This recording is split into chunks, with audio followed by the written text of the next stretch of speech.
Black Forest Warrants, a Charlie Mission Cozy Mystery, Book 1, written by Rosie A. Point.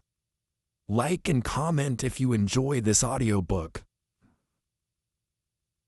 Chapter 1.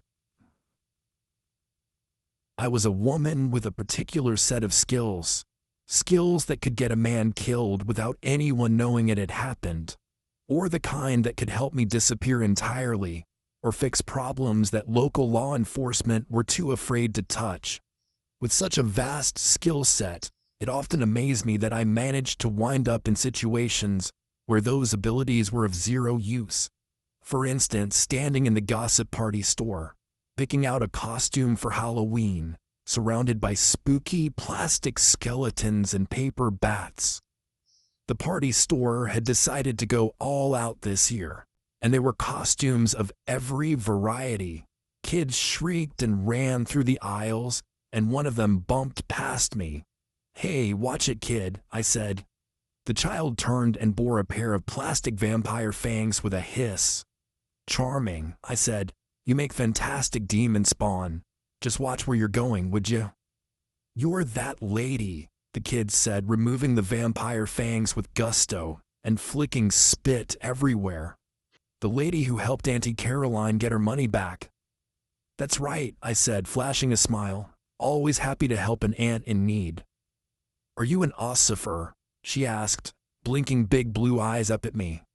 Kids and questions, the two enemies of successful spy work, that and the Russians. "Nope," I said. "I'm just a helper." "Boring."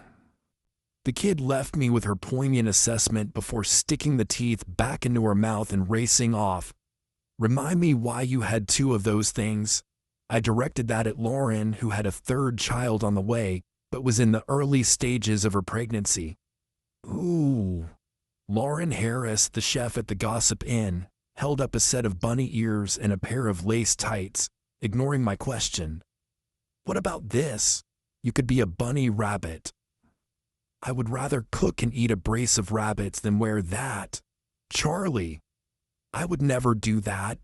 "That's the point," I said, lifting the lacy material and rubbing it between my fingertips. "You're kidding me with this, right? Lace? That's what pretty young women like you wear to Halloween parties," Lauren said, twirling a finger through her red pigtail. "And you know Detective Good might attend." I glared at her. Lauren and I had become fast friends after the years I'd spent working as an assistant in my grandmother's inn, and that meant she knew everything about me, including the fact that I'd had one failed date with the town detective, and we hadn't talked since. The man was insufferable. He was handsome, intelligent, and he didn't put up with my tendency to interfere. Dangerous territory. I am not going as a bunny rabbit. "What about a vampire?" Lauren asked. "It will suit you. You can look pretty and terrible at the same time." "So, pretty terrible." I walked with her down the aisle, dodging past a plastic jack-o'-lantern basket. "What are you going as?" "I can't go," Lauren sighed.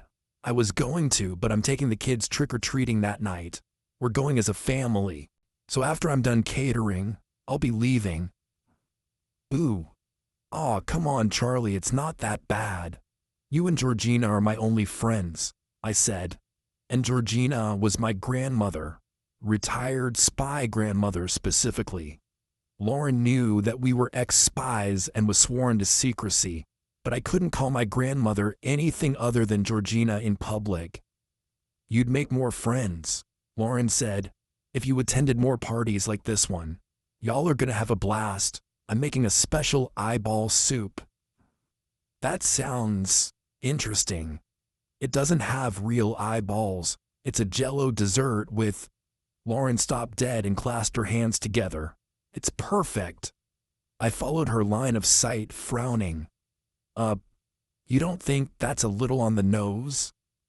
Lauren brought down the plastic package containing the costume, complete with a fake gun. The print across the front read, "International Spy Costume," in bold, goofy print. "Perfect," Lauren repeated, holding it up to me. Ironic, I said. And that's why it's perfect. Nobody will get it except for you and Georgina. I laughed and took the costume from her. It doesn't have any lace, so that's a bonus. I'll take it. Yes, Lauren said with a grin. Now let's get out of here because I can feel a hot flash coming on and I've got to use the ladies' room again. I'll pay, I said. You go on ahead. You're the best, Charlie. Thanks for your help, I called as she skedaddled off, waddling like she was about to burst. I joined the queue, draping the costume in its crinkly packet over one arm, considering the party ahead. It was one of the few things I had to look forward to in gossip. Business was going great, sure, and there were plenty of mysteries to solve and people to help, but it was still a small town. It was vastly different from the life I'd lived before, and I'd started wondering if this was the kind of life that I could be happy with. Halloween parties and embezzlement cases, it was so peaceful. You're insane. The voice came from two people who were farther ahead in the slow-moving queue. The man who'd spoken was vaguely familiar. Good-looking, stocky, slick-back blonde hair. I ain't doing that. Then what the heck you come back for? The person who answered was heavy-set with thick brows and a bad attitude. Dale Screenton. He had a bad reputation around town. In fact, I'd had several people approach me about him, asking that I prove he'd poisoned their crops or been meddling in their business. He was a businessman, which was another term for scammer in gossip, who bought and sold and traded in whatever he could get his hands on. Why's Blondie so familiar? And what's he doing with Screenton of all people?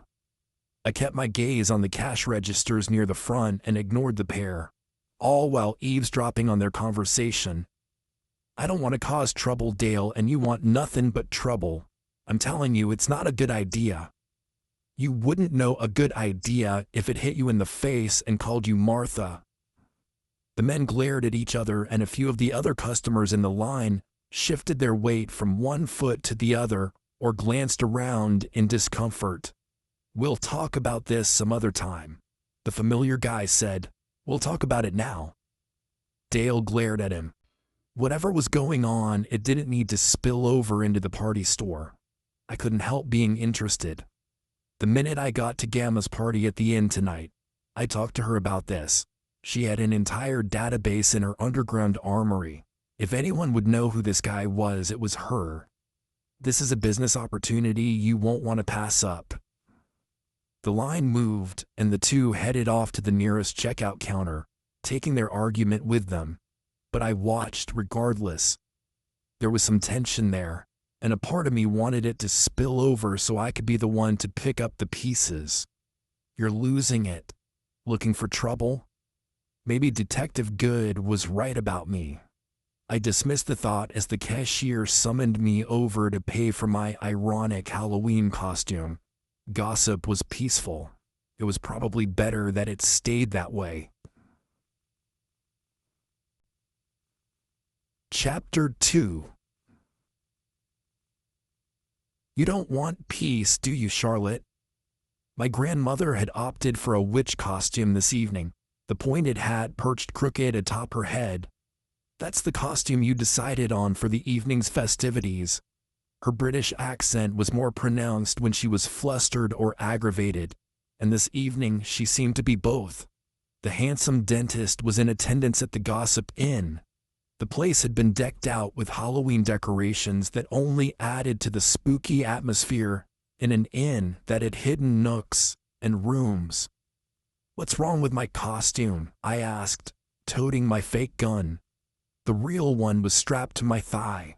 I'd modified my costume pants so that I could rip a section free and remove the gun if it was needed. Granted, there hadn't been a reason for lethal force in our town in years. "You're a spy," Gamma said. I faux-twirled a pretend mustache above my lip. "I believe the costume is an international spy, mademoiselle." "Don't you think it's a little on the nose, Charlotte? I mean, really?" I shrugged. "Lauren picked it out. Besides, we've got to live a little, am I right? I spent too long wearing dresses with ugly cats on them. Not that real-life cats can ever be ugly. I said the last part loudly so that Cocoa Puff, the inn's cat, wouldn't get offended from where he was perched on the grand staircase. "Oh well," Gamma said. "It's too late to turn back now. Let's join the party, shall we?" People are starting to whisper. I followed my grandmother from the hall into the dining area, and nostalgia struck me. I'd spent over a year working in the inn, delivering food to tables and talking to the guests. It was strange to not be a part of the staff tonight. And even though I loved my new life of being the town's only fixer, I did miss living here. Living here, working here, the shenanigans we got up to, and the cats in the kitten foster center as well. "Ah, there he is," Gamma said, waving to her dentist, who had dressed up like Frankenstein's monster. "He won't follow me over." "Roger that." Gamma gave me a long-suffering look. "What?" I shrugged. "I'm in character." And off she went, leaving me thoroughly alone.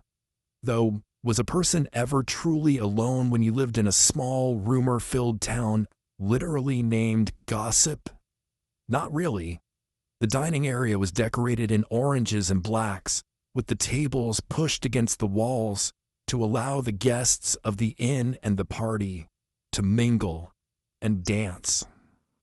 I made a stop by the table of canapes and loaded up my plate, tucking my fake gun away in an equally fake hip holster. "Careful, Smith.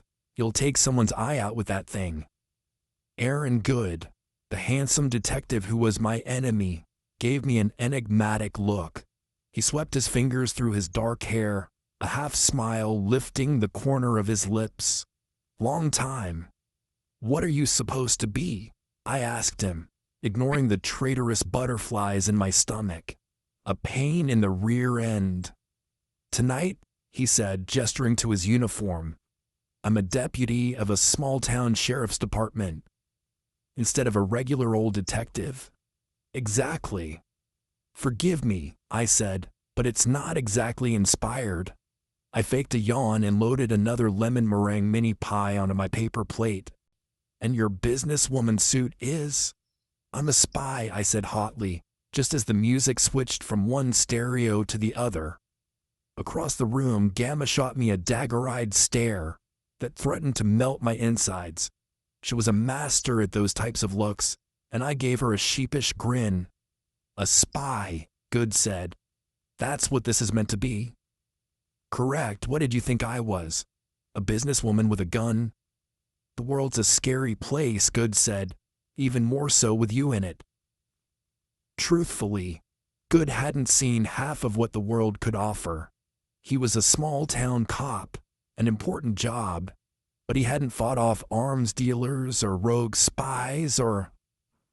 "When are we going to do something about this, Smith?" he asked, using my fake name. Not that he knew it. My real name was Mission, and I missed it. Missed being a spy, even though I'd willingly given it up. About what? "This tension between us," Good continued, his cologne filling my nostrils and clouding my judgment. I spotted the eyeball soup Lauren had mentioned and dished some into a bowl with an unattractive plop. "The only tension between us," I said, "is the headache developing between my eyes the longer this conversation continues." Good gave me a smirk that put a dent in my steely exterior. Unfortunately, I wasn't a master of those evil-eyed looks like my grandmother. "I've been thinking about you." "Well, don't. The more you think about me, the more my head hurts." It didn't have to make sense. I'd been through enough with men, and I didn't need another conquest or failed relationship. And our date had been a darn nightmare. "Sorry." A female vampire said softly, "Do you mind if I grab some eyeball soup?" The vampire was gorgeous, young, and a platinum blonde beauty that had most of the men in the room staring. She was accompanied by a much older, balding man whose left eye twitched intermittently, the other shielded by a white half-mask. "Sure," I said. "Be my guest." Can't eat all the eyeballs myself." The man guffawed. "You've got a sense of humor for a international spy," I said. "Armed businesswoman," Good said at the exact same moment. "Are you still here?" I shot over my shoulder. "Apparently," he replied. "Wait a second, I know you. Charlotte." The man smiled and clicked his fingers, removing his mask. "Colby Jones." "Mr. Jones, how are you?" I'd helped him with a problem on his ranch a year back. "And this must be your daughter, April. I've heard a lot about you." "Ditto," April said, shaking my hand with the tips of her fingers. "Dad told me you help people." Detective Good, who had fixed opinions about my work, snorted. "Ignore him," I said. "He's got a terrible sinus condition, continuously produces mucus. You should hear him during spring." Good gaped at me. "How long have you been in town?" I asked April. "Actually, I got back from Minnesota about a month ago," April said. "Dad and I were staying at the house, but we've relocated to the inn." "Oh, you're staying here?" I asked, glancing up at Colby. "Sure are," he said. "Ranch is getting a good old-fashioned revamp, so we're up on the second floor for the next week or two." "That's great, kind of like a vacation," I said. A third creature of the night joined us, this one with dark circles under his eyes and a stuffed crow perched on his shoulder. "Jello?" He pointed to the eyeball soup. "It's divine," April said, then flapped a hand in my direction. "Where are my manners? Miss Smith, this is Edgar, our new friend. He's also staying in the inn." "First floor," Edgar said, extending a hand. "Wait a second." We shook on it. "Your name is Edgar, and you decided to dress up as Edgar Allan Poe?" "He's also a poet," April added in excitedly. "In real life." "A little on the nose," Edgar said, "but that's what makes it fun." "I couldn't agree more," I replied. "Nice to meet you, and it's nice to know you'll be at the inn. I'm staying the night too." I'd finally grown accustomed to this town and talking to people. Now that I was a fixer, I found it easier. Living in gossip was a trial by fire for the common introvert. These people would bring you casseroles, bless your heart, and force you into social situations no matter what you wanted. "Oh, this is my song," April said, setting down her eyeball soup as something new and hip pounded through the speakers. "Come on, Eddie, let's dance." "I believe they call it a hoedown," he said, as she dragged him off onto the dance floor. "No." That came from both Aaron and me. We exchanged a glance fraught with irritation and a little longing. "I worry about her," Colby said, brushing a hand over his bald pate. "She's too enthusiastic for her age, too trusting. She's only 20, you know, so much to learn." And with that truth nugget, he drifted off, keeping a concerned, twitching eye on his daughter. "Well, what do you say, Smith?" Good asked. "Want to dance?"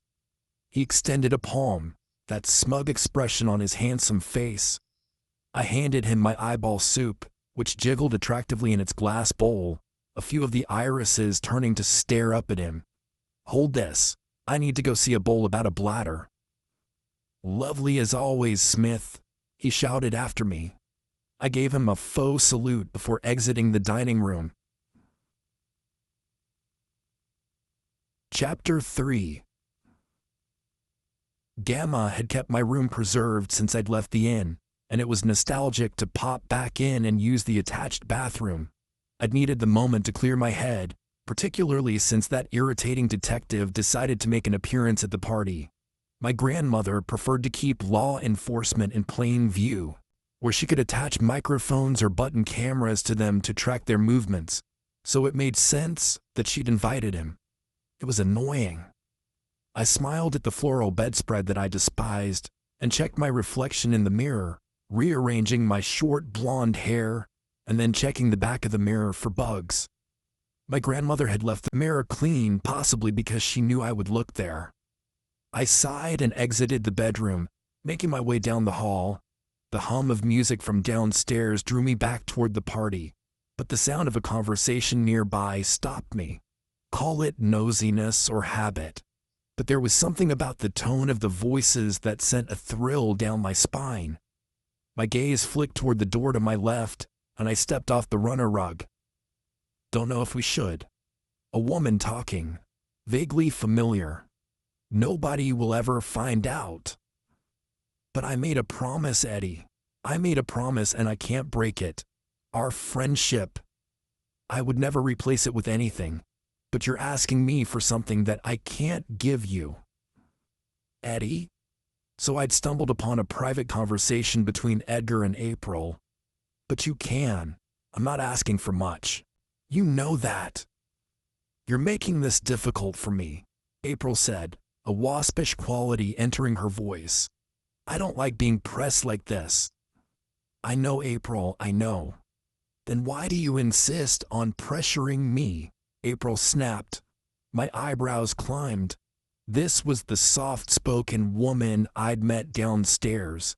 I'd been in my line of work long enough to know that you couldn't take people at face value, and that first impressions meant nothing. The change in attitude was interesting. This is important. Listen, I barely know you. We've been hanging out for a week, April said. Do you think I'm going to put everything on the line for you? You stay out of my way and let me do what I have to do. Got it? You can trust me. You can tell me the truth about everything. I don't know what you mean. Come on, April, I know who you really are. No, she said, you don't, and you never will. April, wait. For what? For you to annoy me even more? There's a party downstairs. Footsteps. I headed off down the hall with light feet and let myself into one of the guest bathrooms, holding the door open a crack. April emerged, pretty in her costume. She stopped and glared back at Eddie. Don't follow me, I'm going for a walk in the gardens. April, But she rushed off downstairs before he could complete the thought. Edgar glared after her, trembling from head to toe, his fists clenched at his sides, and the stuffed crow on his shoulder wobbling. Finally he released a breath, shook his head, and descended the stairs. What on earth was that about? There was something strange going on at the Gossip Inn, and it had nothing to do with the eyeball soup. I let myself out of the bathroom and made my way back down to the party. Gamma was still embroiled in conversation with her dentist paramour, so I waited patiently for her, leaning casually against the brake front. Gamma spotted me and excused herself. Charlotte, what possessed you to lean against my furniture? Sorry, I said, straightening, but I just heard something interesting that I thought you might like to know. Briefly, I told her what I'd overheard. Gamma clicked her tongue and let out a sigh. Oh, Charlotte, you simply can't help yourself, can you? Edgar and April have been embroiled in an illicit affair for quite some time now. Of course, I'm the only one who knows about it given the cameras in the halls. And not in the bedrooms, I hope. Gamma gave me a withering look. You know I'm all for personal privacy and the sanctity of the individual. How could you even ask me such a thing? I've watched you pistol whip a man. I'll concede the point, Gamma said. Regardless, try not to eavesdrop on people's conversations. Not everything at this inn is a matter of national security. I grumbled under my breath, but gave her a nod. Gamma was always on the ball, as she liked to say, and that meant she would know if there was anything to worry about at the inn. Anything going on that needed extra attention. I couldn't help worrying about what I'd heard. That hadn't sounded like a lover's spat. That it sounded almost businesslike. My gaze locked onto Edgar, who'd rejoined the party and was at the buffet table, glaring into his bowl of eyeball soup with intensity. April's father, Colby, drifted past him and asked a question, then looked around, his brow pinched with concern. There was an interesting dynamic between the three of them. Edgar and April, friends but fighting. The father overly concerned and protective over a daughter he hadn't seen in years. Gamma drifted past me, shaking her head. Try to enjoy the party, will you? You're disturbing the guests with your creepy stares. I'm a spy, remember? I patted my costume. I'm supposed to be dark and mysterious. You're going to give me a migraine. And off she went, floating toward the bar manned by a mixologist this evening. Always graceful and in control. I should have been enjoying the party. So why was I stressed about what might happen next? Chapter 4. I'd woken up to a dark figure at the end of my bed more times than I like to remember, but at this point I was used to it. The awareness that someone was in my room in the dead of the night brought me to consciousness, but I didn't immediately open my eyes. Instead, I cracked my eyelids just enough to note the person standing over me. The toy gun was on my nightstand, my real one was under my pillow, but I'd have to be lightning fast if I wanted to get it out in time to defend myself. My pulse quickened, but I kept my breathing steady. 3. The figure didn't move. 2. Finally, they inched toward me, reaching out. 1. I slipped my hand underneath my pillow and drew my handgun, pointing it at my attacker. But the silhouette moved too fast. The gun was knocked from my hand, sending a ripple of shock through my center. There was only one person who could disarm me like that, and it was, "For heaven's sake, Charlotte." Gamma's whisper penetrated the darkness. "I was trying to wake you peacefully." Then maybe standing over my bed in silence wasn't the way to go. You know, I have an aversion to that. The last time it was Brian, my ex. My insides turned at the memory. He was long gone, and I was happier for it. Gamma clicked on my bedside light and handed me my gun. Cocoa Puff lay at the foot of my bed, brown and adorable. He gave a tiny meow and cracked an eye, unfazed by our late-night interaction. Cocoa Puff had seen it all in this place. Snowy, the white cat who roamed the inn and hung out with the groundskeeper's dog Charlie, was absent this evening. "What's going on?" I asked. "Death and destruction," Gamma said. "Wars, unhappiness, pestilence. I never knew you to be negative, Georgina. There's a dead body in the forest." I arched an eyebrow. "You're sure?" Gamma saw my eyebrow and raised me too. "All right," I said. "Give me a minute to get out of bed." "You have 30 seconds, Gamma said. "I'll meet you out in the hall." And then she swept out of the room to wait for me. I'd been raised by my grandmother, so when she said 30 seconds, I knew that she meant it. I leaped out of bed, slipped on a pair of shoes, grabbed my gun, and stepped into the darkened hall to meet her. "What do we know so far?" I murmured. Gamma had her gun out. She handed me a tote bag and I took it, testing the weight in one hand before slinging it over my shoulder. "Male victim," she said. "Not staying in the inn, not an attendee of the party last night. We'll talk when we get to the crime scene." "Roger that." We moved through the gossip inn, like shadows, past the decorative nooks containing trinkets, and the false walls that led into hidden rooms, through the foyer, toward the kitchen, moonlight streaming through the window beside the back door. The backyard was well lit thanks to the full moon, casting a sheen over the top of the greenhouse, where Lauren got fresh vegetables for breakfast, lunch, and dinner for the guests.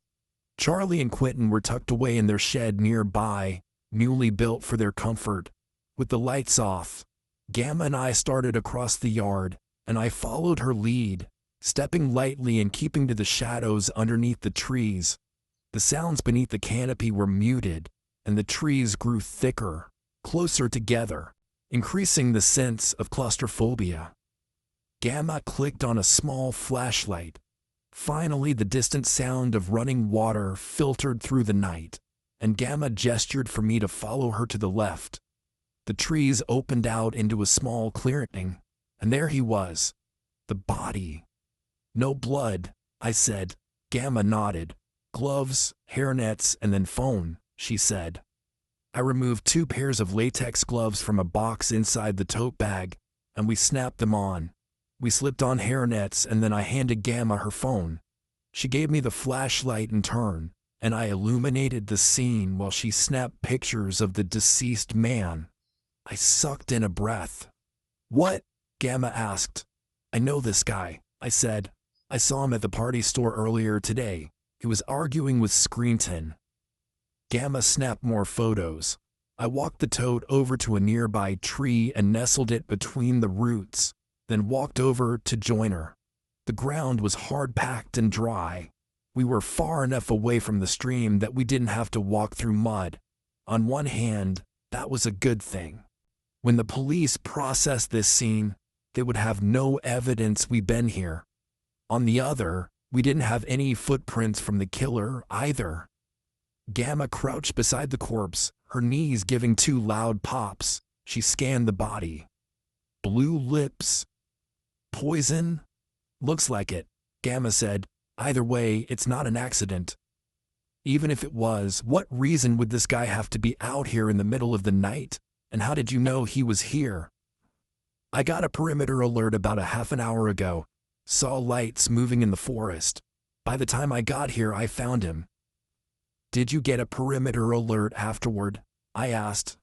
Gamma looked at me over the deceased body and shook her head. Suddenly, I was grateful for the gun. "Right," I said. "So a resident of the inn or an attacker biding their time before leaving, unless there's a gap in your defenses." Gamma looked personally offended by the comment. "So we need to find out who he is," I said. "Process the scene. And call the cops." I tried not to react to that, but it was difficult. Selfishly, I wanted to keep this crime scene to myself. Of course, that could never happen. The coroner needed to fetch the body, but just thinking about how Detective Good would act about this. Insufferable, I could already tell. "Get your mind out of La La Land, Charlotte," Gamma hissed. "We have a serious problem here. A dead man in the forest. How long has it been since that happened? A year or 2? Give or take a couple of months." "Precisely," Gamma said. "Believe it or not, I've been enjoying my peace." She rose and backed away from the body, tilting her head as she studied it.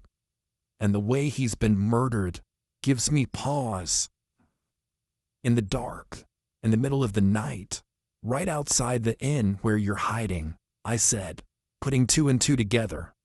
"That," she said, "and the puncture wound on the neck indicates the deployment of some kind of injectable. This wasn't an oral poisoning. This man was darted or syringed. See if you can find a canister or any discarded items that might give us a clue." I set to work, a knot of worry forming in the pit of my belly. Gamma was right. This was a professionally done murder. Could it be targeted? Could it be that the person who done it had wanted to send my grandmother a message? Chapter 5. "Here," I said, pointing to an empty vial underneath a tree. It had taken me 15 minutes to find it while my grandmother carefully cataloged every inch of the victim's body. She'd turned his arms over so that she could examine his fingertips, checked his stomach for puncture wounds, even gone so far as to lift his eyelids. It was the dude I'd seen in the party store, all right, the one who'd been arguing with Screenton, blonde and stocky, and, at the time, with an air of vitality. Poor guy. "Don't touch it," Gamma said, sweeping toward me with sure steps. "The tote, Charlotte, the tote." I fetched it for her, and Gamma retrieved a small silver device from within. She tapped a button on its side, and a sharp, razor-thin needle emerged. "New material," she said, a hint of a smile at the corners of her lips. "Hard as diamond, and it can extend if necessary to access tight spots. Takes samples, too." "Looks like an acupuncture needle," I said. "Sure, if acupuncture needles cost hundreds of thousands of dollars in R&D, Charlotte." I watched as Gamma inserted the needle into the side of the glass vial. An orange light flashed on the side of the silver device. "It's trying to analyze what's left in the vial. It's determining whether it can take a sample or not." The orange light blinked 3 times. Oh, it's found enough of the substance. Now we give it time. Goodness me, these gloves are making me perspire. Gamma hardly ever complained. Was she nervous? She had to be. My grandmother was usually cold as ice, but she had enemies in the worst circles in the world. Arms dealers, drug dealers, crime bosses, spies, foreign countries with an interest in the United States, people who had access to the worst types of weapons imaginable. Radioactive devices, bioweaponry, and worse. There were some things I preferred not to think about, but my grandmother was good at absorbing that pressure. I considered placing my hand on her back for support, but Gamma wasn't a touchy-feely type of woman, and I was wearing latex gloves. She'd only get irritated at me for contaminating the scene. The button flashed green and my grandmother let out the tiniest of sighs. "There," she whispered. "We've got a sample. I'll have to have Rochelle at the lab analyze it." Rochelle? She's new. I've decided to outsource to someone else, Gamma said, rising from where she'd been crouched. Carefully, she tucked the device into a plastic baggie which she placed in the tote. "All right, I'm not entirely sure that we'll find anything else out here. We have our victim and I've got pictures to analyze as well. Goodness, he's familiar though, isn't he?" "Yeah, I told you, he was in the party store." "I'm sure I've seen him somewhere before, but where? You said he was with Screenton?" "Yeah," I said, arguing with him. "You don't think that Dale Screenton has grown a brain and suddenly has access to deadly poisons, likely sanctioned by an enemy spy agency? Probably not." "You're assuming this is a foreign poison," I said. "We don't know that yet." True. Still, I have my doubts, just the way the attack was committed. The first thing we need to find out is who this guy is, who his enemies were, and why he was on the in-grounds in the first place. "Oh," I said, trying to click my fingers and failing in the latex gloves. "And why you didn't get an alert for the killer leaving. That could mean it was a guest. But a guest who had access to—" "The first thing we need to do is call Detective Good," my grandmother said, effectively deflating me. "Seriously?" "Here," Gamma said, backing away from the body and snapping off the gloves. She discarded them into a receptacle in the tote bag. "You take this to the underground bunker and stow them away. I'll call 911. Come back once you've dropped everything off." I grunted under my breath. I didn't want to do any of that. I'd much prefer it if we went back to the bunker together and started analyzing the evidence. "You can't always have what you want, Charlotte. Now off you trot." I should have been grateful that she hadn't made me call 911 and wait for Aaron. That would have been awkward as heck. I trudged out of the forest and toward the gravel pathway that wound around the back of the inn, toward the basement doors decorated in glow-in-the-dark mushrooms. I slipped the key from around my neck. I still had my copy, and unlocked the doors. The night was quiet, and I paused, listening hard for any sign of an interloper. Goosebumps rose on the back of my neck, and I trusted that feeling. I scanned the darkness, crouching low to make myself a smaller target. Nothing moved, not a breath of wind or the crunch of a leaf. Even the crickets were quiet. And then, almost as if by magic, the sounds rushed back in. Usually the wilderness went silent like that when there was a predator nearby. Whatever had been watching from the dark had moved on. I hurried into the basement, leaving the doors open as I moved through the collection of covered furniture and junk, and past the shroom shed, where Lauren got her mushrooms for delicious meals. I reached the hidden door to the armory, waved a hand over the panel, and a pneumatic hiss sounded, followed by a click. A door popped out of the wall and I entered the space. "Welcome, Charlotte, remove your shoes." The cool voice of the new AI assistant annoyed me. Yeah, I said. "I'm not staying long." I dropped off the tote next to my grandmother's desk, then slipped back out of the armory, moving through the darkness underneath the inn with a hand on my gun. I emerged to find everything normal. Lights flashed from the front of the inn, blue and red, and I rolled my eyes heavenward. Great. He's already here. Of course, he's already here. I locked the basement doors and trudged around the corner, dropping my gun into one of the bushes along the way. Detective Good stood in front of the inn with my grandmother. I made a show of scraping my hands over my eyes and yawning as I approached. "Georgina," I asked. "Georgina, what's going on?" My grandmother turned toward me. "Oh, Charlotte, you're awake. Nothing to worry about. Just a matter for the police." "For the police?" Detective Good watched our exchange with a high degree of cynicism.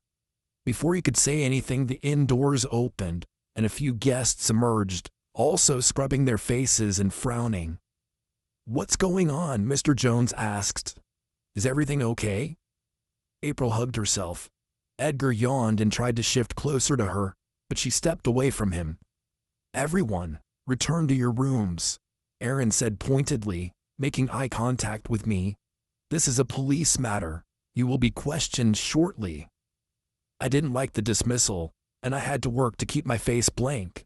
Baring my teeth at the detective would give the game away. Chapter 6. Cocoa Puff perched in my lap, purring away as I stroked his chocolate-brown fur.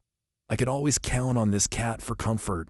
My dearest Sunlight, who was a ginger fur ball with an attitude, was at my apartment in town and had likely torn up the back of my recliner in protest at having to sleep alone tonight. I often brought Sunlight to visit the other kitties, though there were strict rules about cats entering the kitten foster center at the inn. "Well, here we are again," I muttered, stroking Coco. "What do you think?" Coco meowed, tilting his head. Back when I'd first arrived in Gossip, I would have been mortified at talking to a cat like it was a person. It was fair to say that times had changed, as had I. A brisk knock rattled the bedroom door, and I opened it to find Aaron wearing his lanyard with identification. His hair stood up at the front where he'd been running his hands through it repeatedly. "Rough night?" I asked. "Wanna step out into the hall so we can talk?" Good asked. "Nah, you can step into my office." I gestured to the room, then sat back on the bed, cross-legged, adjusting Coco. The cat didn't jump off my lap and make a run for it, and I was grateful. I needed the moral support if I was going to resist the urge to throttle this man. Good's lip quirked upward into a sneer which he quickly hid. Finally, he stepped into the room and stood across from me. "I assume you know what's going on." "You assume incorrectly," I said. "I know only what I saw, and that was you talking to my grandmother." "I don't buy that for a second." "Doesn't matter what you buy, it matters what you can prove," I replied. "So enlighten me. What's going on? Why have you blessed us with your presence, sans the Halloween costume? Not that what you're wearing is much different from earlier in the evening. You have a gift, Smith." I waited for him to let me in on what that was. "A gift for annoying the ever-loving heck out of me," he said. "I'll be sure to put that on my resume." "As if you have one," Aaron snapped. "Petty. So petty." I stroked Coco.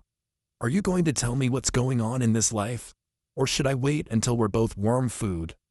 Aaron's nostrils flared. "A man has been killed." "Oh," I let my face fall. "Oh, that's terrible." Good considered me. "I'll be sure to put your application into the Academy Awards." "That's not how that works," I said. "But seriously, that's terrible. What happened? Who was it? Did you catch the guy who did it? Is Georgina okay?" "A man was killed. Bryce Briggs. No. Yes." "Informative," I said. "I answered your questions," Good said. "Now you'll answer mine." I nodded, making a mental note of the name. Bryce Briggs.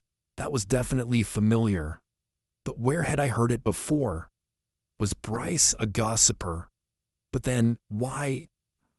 Where were you between the hours of midnight and 2 in the morning? A timeline for the murder? Where was he getting that information from? Surely the coroner couldn't have given a time of death already. That was way too quick. Unless this was an assumption he'd made after talking to other witnesses, which made sense. In bed? Why did you come down the side of the inn, rather than through the front doors when we arrived? Aaron asked. When who arrived? When the squad cars arrived, he snapped. Don't play dumb with me. I rolled my eyes. Ask better questions. Smith? I went down to the kitchen to grab a midnight snack, I said. I saw the lights flashing through the windows and dipped out of the side of the inn. A midnight snack at 3 in the morning? Fine, a 3 a.m. snack. Happy? You didn't hear anything suspicious? Aaron asked. When? I was in the kitchen, so no, I said. You didn't hear the sirens? Whoops. No, I had my earphones in. Where are these earphones? I dropped them into my pocket on the way out of the kitchen door, I said, then put them right there when I got back to bed. I pointed to where I usually kept my wireless earphones. Why were you wearing earphones? How is this relevant? I asked. What has this got to do with? If you were wearing earphones for most of the night, you wouldn't have heard anything. Then you're right on the money, I said, because I like to sleep with earphones in. I play soft music to help wash away the pain of all our interactions. Aaron gritted his teeth. Come on, that was a good one. He ignored my comment. You were wearing your earphones all night tonight? From the minute I got into bed, yeah, around 9. 9. He noted that on his pad. So you didn't hear anything? Nope. Except all of this was, of course, a lie. I would never sleep with earphones in. If I did, I would be under constant threat of attack as an ex-spy. Or rather, I would be under threat of not hearing the imminent attack. But Aaron didn't need to know that and never would. Aaron made several notes, and I waited patiently for him to finish. Is that all? I asked with a sweet smile. I'm tired. Tired after finding out that a man has been murdered on the premises? That's an interesting reaction to dire information. Oh no, sorry, I meant, I'm tired of being in your presence. Aaron slapped his notepad closed, breathing heavily, and tension banded between us. I allowed myself a smile as the detective marched from the room. Just because I had to endure his presence didn't mean I had to be nice about it. I'll be in touch if I need any information from you, Smith. Sure, I nodded. Good luck with your investigation. Is that a threat? He asked. Because I'll tell you, I am not interested in anyone interfering, least of all you. So, the last time when I helped you, and you thanked me, that meant nothing. Aaron took a breath and studied me. No, I didn't say that. I'm saying that this time I'd appreciate you keeping clear of this. I will. He turned to go, unless someone asked me to fix this problem. Me and my big mouth. Aaron spun around on the spot and approached the bed, his presence overwhelming. He glared down at me. You realize the only reason I don't want you involved is because I don't need you getting hurt, Smith. That's so good. That's so, stay safe. I'll be watching out for you. I don't need you to, I said. I'm good on my own. But Aaron had already started walking out again. The door shut behind him with a snap, and I grunted under my breath. That man would be the death of me, or something worse. And as cute as it was that he wanted to protect me, he had no idea what Gamma and I were capable of. Neither did whoever had killed Bryce Briggs. Chapter 7, the following morning. I hadn't expected to hang around the day after the Halloween party, but given the circumstances, I needed to be here. I didn't have another case apart from one that involved desk work I could do anywhere, and Gamma needed my help. So bright and early, I entered the armory underneath the inn, and shut the door behind me. My grandmother was already seated at her station, with its touchscreen desk. She tapped away impatiently, her posture as immaculate as it always was, already dressed for the day. I wasn't sure she'd gotten any sleep after last night. "Coffee," I said, putting down a cup for her before taking a sip of my own. Lauren said it's Colombian. "Don't say Colombian," Gamma replied without looking up from her work. "I'm merely certain that it's one of the drug lords who's come after me." "You're not afraid," I said. "Of course, I'm not afraid. But it is most inconvenient if they found me. It might mean leaving gossip and the inn indefinitely." No. I couldn't fathom it. As much as I struggled with how peaceful things were here, I couldn't imagine this town without my grandmother. "You can't be serious." "Oh, but I am. If they've found me, I cannot risk the people in this community. It's out of the question." "Good heavens, Charlotte, you know that." I took a sip of my coffee to keep from answering. "If one of them knows, how long before another finds out? How long before they try to reach those closest to me? Of course, you would be fine, but Lauren, her husband, her children, the cats." I didn't like the direction this conversation was headed. "Did you find anything out about this Bryce Briggs?" Gamma nodded and summoned me over. She tapped on the screen and it projected an image onto the wall above the desk. Bryce Briggs, the victim, posing for a mugshot, though posing might not have been the correct word. "Bryce Briggs," Gamma said. "I thought he was familiar. Born and raised in Gossip, left when he was in high school, came back about 2 months ago, according to my records and the grapevine. Mug shot from petty theft." The grapevine included all of Gamma's connections in Gossip. "I've scanned footage from surveillance cameras around town," Gamma said, flipping through images. "But it's going to take some time to go through them in full. I'm sure there's more to this murder than an argument with Screenton. What else do we know about him?" Gamma scanned the file, running a finger down the length of her nose and tapping the end of it. "According to several women who went to school with Mr. Briggs, he was quite the Lothario. Several girlfriends at once, that kind of thing. Not exactly worth poisoning a man for. Unless he was having multiple affairs," Gamma said, "though that wouldn't explain how he got onto the premises or why." "Anything from your exterior cameras?" Gamma shook her head, summoning up several camera angles on the wall and flicking through them with taps left and right. "No." "Then how?" "Someone took out camera 5, Gamma said, "and I didn't get an alert on my phone. The notification was muted." "Did you mute the notifications?" Gamma met my gaze, her blue eyes sharp. "No." "That's unfortunate." The plot thickens. Whoever committed this crime knew what they were doing.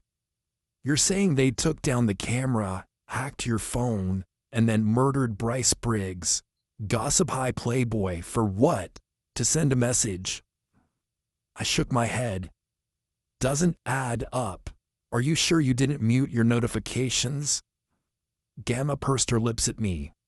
"I'm just saying," I said, "that people butt dial each other all the time. It's plausible that you could have muted notifications on your app, or even on your phone. How did you receive the notice that something was going on in the forest? Was it on your phone?" "No, it was directly on my laptop," Gamma said. "I was working upstairs when it happened." There you have it. It's not necessarily a hacking job. I've deleted all my data and crushed the phone regardless. Gamma produced a new phone from her pocket and tapped away on it. "I've forwarded you my new contact details. Crime scene photos. Really, Charlotte, do you think I'm that out of touch? I've already forwarded them to the database." Gamma pulled them up with a touch of the pad. I grimaced. I'd seen plenty in my time as a spy and afterward, but I didn't enjoy looking at crime scene photos. The way he's positioned. Gamma shook her head. It doesn't look like he tried defending himself. Taken by surprise. Might have been a projectile. The lab results. I've only just sent them off. Rochelle is hard at work.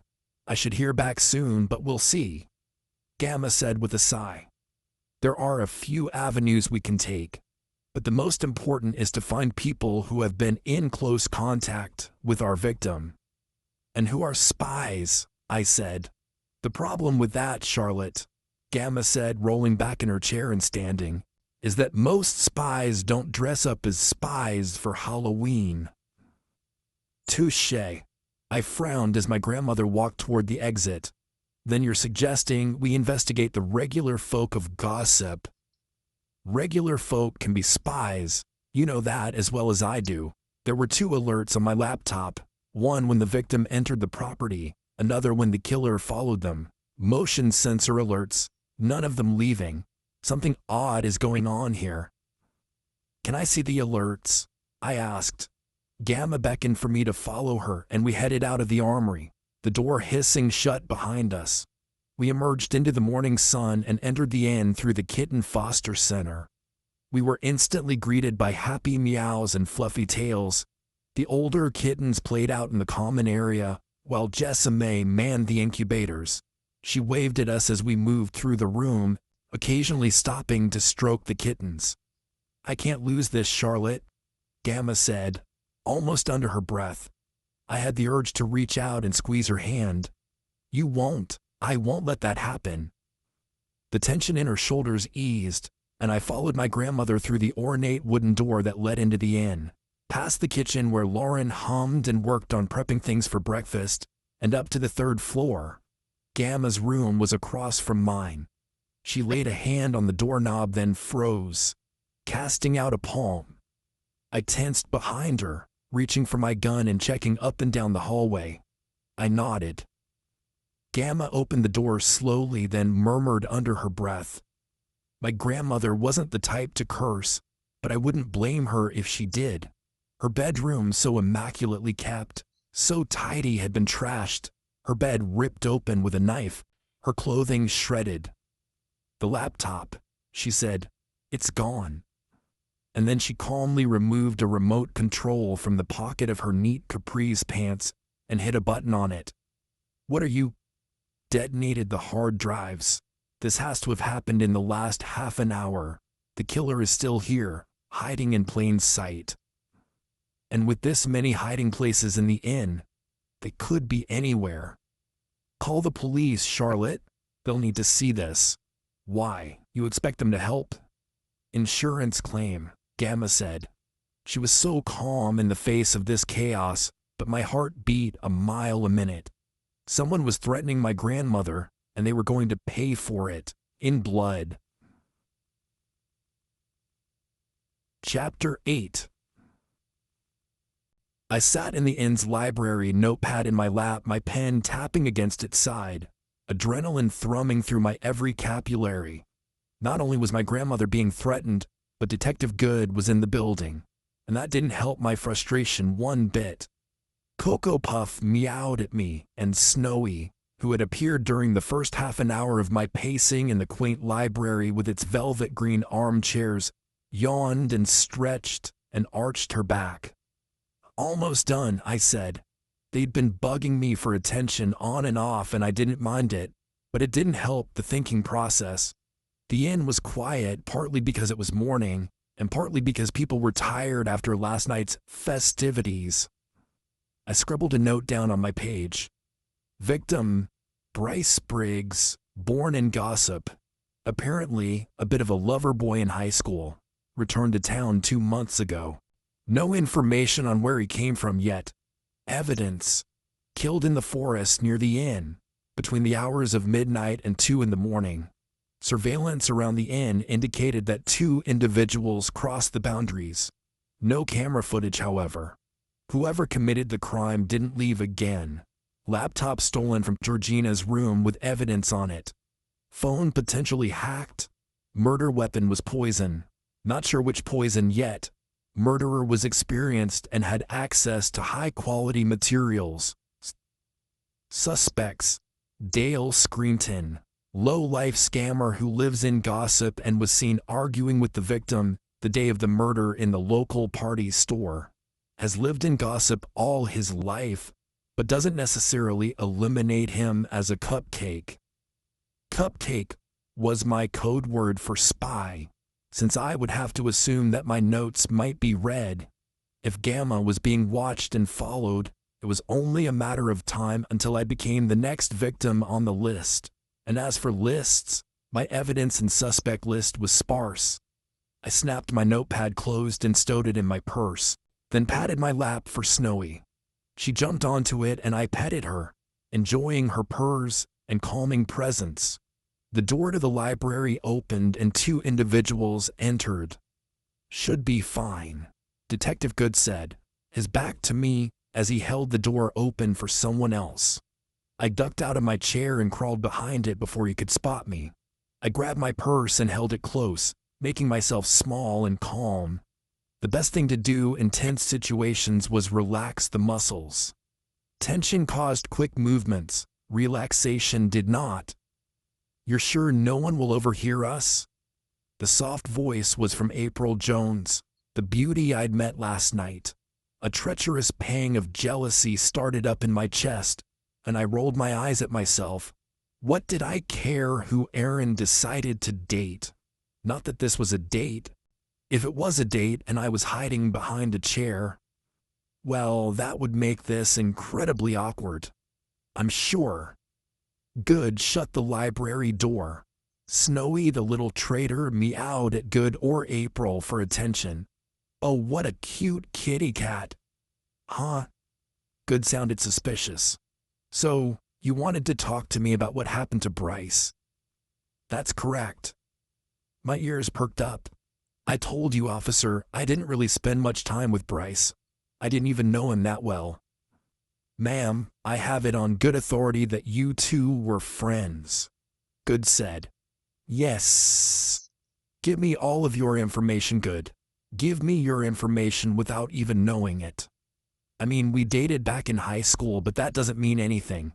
That was years ago. Bryce left town and so did I. Yet, you both came back at around the same time." "I wasn't aware of that," April said.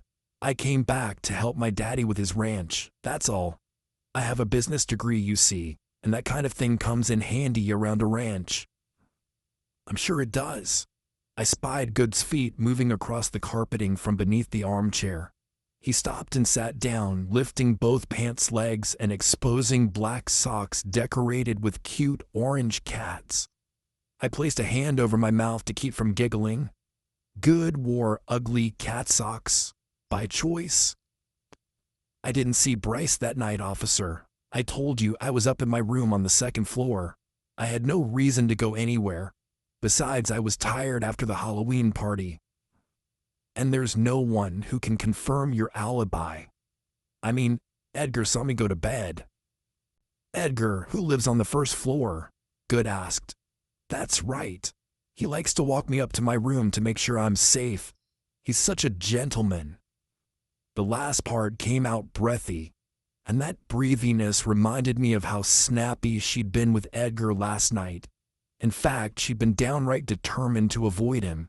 She'd gone to walk in the gardens, and she was new to town, or new back in town. Was it possible that April was actually a spy? One who had been trained when she was allegedly getting a business degree? She'd switched up her attitude quick last night, and I didn't see why she would go from telling Edgar to leave her alone to suddenly wanting him to walk her to her bedroom for safety. "I'll have to corroborate that with Edgar," Detective Good said at last. "You haven't already?" April asked. Good didn't reply, but the scratching of his pen on the notepad filled the silence. "And you said you were upstairs this morning? You didn't leave your room at all?" "No, sir." April was suspicious, a person of interest because she'd known Bryce, and that significantly added to my suspect list. If April had known him, and April's father was overprotective, and Edgar had been in love with her, well, I had just added 3 suspects. 3 suspects who don't seem like spies at all. But as my grandmother had mentioned, spies weren't meant to seem like spies. They were meant to be innocuous. "Is there anything else, Detective?" April asked after the lengthy silence. I think that will be all, he said, but I will be back to talk with you again. Sure, I'll be here. Not like I can leave until you figure out what happened. The pair exited the room, and the door clicked closed a second later. I let out a sigh and rose from behind the armchair, only to come face to face with a shocked Detective Good. Hi, I said.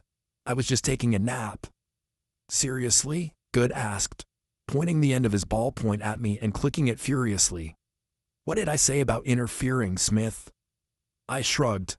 Can't blame a girl for wanting a siesta. It's 8 in the morning. Ah, just in time for breakfast then. See ya. I hurried past him, but Good caught my arm, sending sparks of electricity up it. Hey, what's the big... Watch your back, Charlie. The use of my nickname snapped my attention to his face. His gaze was deep and dark and surprisingly earnest. I don't like this. It doesn't add up. Promise me, you'll be careful. I opened my mouth, but no words came out. Thankfully, Snowy chose that moment to start clawing the armchair between us in a bid for attention. Good released my arm and I stepped back, holding the spot where he'd touched me. Just worry about yourself, I said, and then strode from the library. Chapter 9. I had to get back to my apartment and check on Sunlight. But before I did, I needed sustenance. And nobody made sustenance like Lauren Harris. She dished up a delicious slice of Black Forest cake, this week's specialty at the inn, and poured me a cup of coffee, then sat me down at the Warren kitchen table. Thanks, Laure. You look stressed, Charlie, Lauren said, her accent twanging delightfully. Gosh, I love this woman like a sister, particularly when she made me cake. And Georgina's been running herself ragged all morning, talking to the police on the phone, marching in and out of the inn. I've never seen anything like it. What's going on? If I told you, I'd have to, pay my therapy bills, Lauren asked. Pretty much, I said. Just don't ask, don't tell. You know the deal. Lauren nodded, but wrinkles creased her brow. Another dead body. She shivered. I told you this inn was cursed. Why, just this morning I was sure I heard a ghost outside the kitchen door. And was there a ghost? Lauren had an unfortunate obsession with the supernatural. At one point she'd been convinced that the inn was haunted, that had been a homeless man hiding in the walls, and another time she'd thought there was a werewolf, just Charlie, the friendly border collie owned by an ex-convict. Turned out, the truth was sometimes stranger than fiction. No, Lauren said after a beat, it wasn't a ghost, it was one of the guests. I froze. Which guest? That pretty one with the blonde hair. April Jones? I asked, a forkful of cake halfway to my mouth. You saw April out there? Yeah. Now, why are you looking at me like that? Lauren asked, rubbing the spot over her heart. You're giving me heartburn. I believe that's the baby, I said. What time did you see April out there? Oh, had to be around 6 in the morning, just after I got into work. Gotcha. So April had lied to Detective Good. She had told him she'd been up in her room all morning, meanwhile she'd been outside the kitchen door. What could she possibly have been doing out in the backyard? Where was she? Who? April? I nodded, chewing on the moist piece of cake, my eyelids fluttering. It was too good. She was near the greenhouse, sort of pacing up and down and talking on her phone. Loud. Loud enough for you to make out what she was saying? I asked. Not all of it. She was complaining a lot, talking about how things hadn't worked out how she wanted. Something about making him pay. Who? I don't know. Lauren said, her cheeks pinking. I'm not the gossiping type. I sniffed. Fine, but I'm not the eavesdropping type. Not unless there's a threat to our security. I think April might be just that, I murmured. Lauren's eyes widened, and I quickly reached out and patted the back of her hand. "Don't worry, you did good." Now that I knew she was up to something, I'd investigate her, find out exactly why April had returned to gossip, and how she was involved with the victim. I'd get to the bottom of this.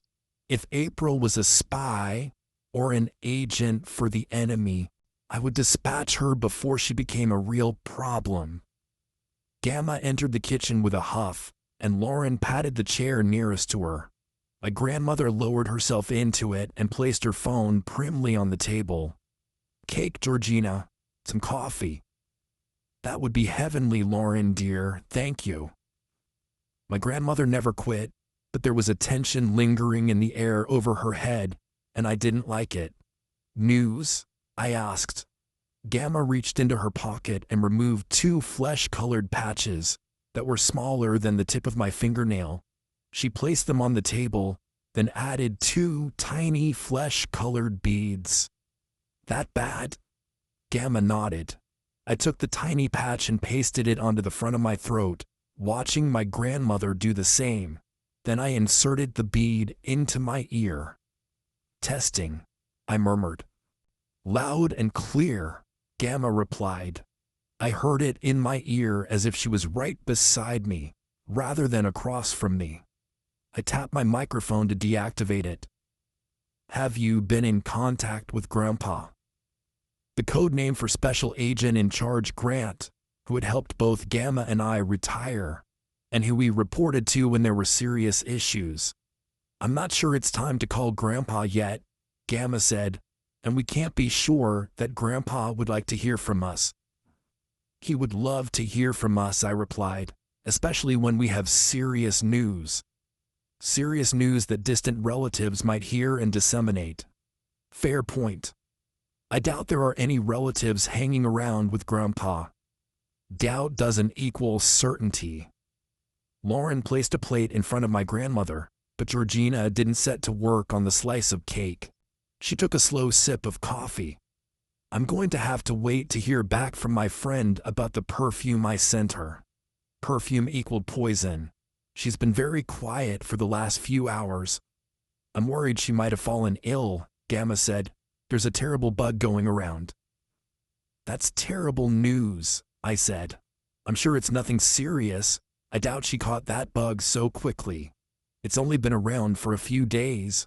Maybe she's in an area where there's low cell reception." Gamma gave a frustrated murmur before taking a bite of cake.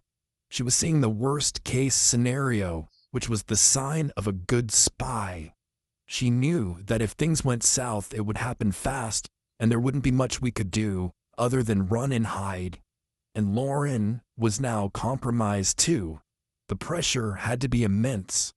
"Well, I'm sure everything will work out," Lauren said with a sunny smile, dancing a hand over her belly. She was just starting to show, and Gamma pressed her plate away from herself. "Sugar will help," I said. "I can't eat at a time like this, Charlotte. I can only act." And with that, she pushed up from the table and marched toward the kitchen door. I knew better than to follow her. Gamma needed to move, and I understood that since I was usually the one making rash decisions between the two of us, now it was my turn to be the calm one who analyzed the facts. Hopefully I could rise to the occasion.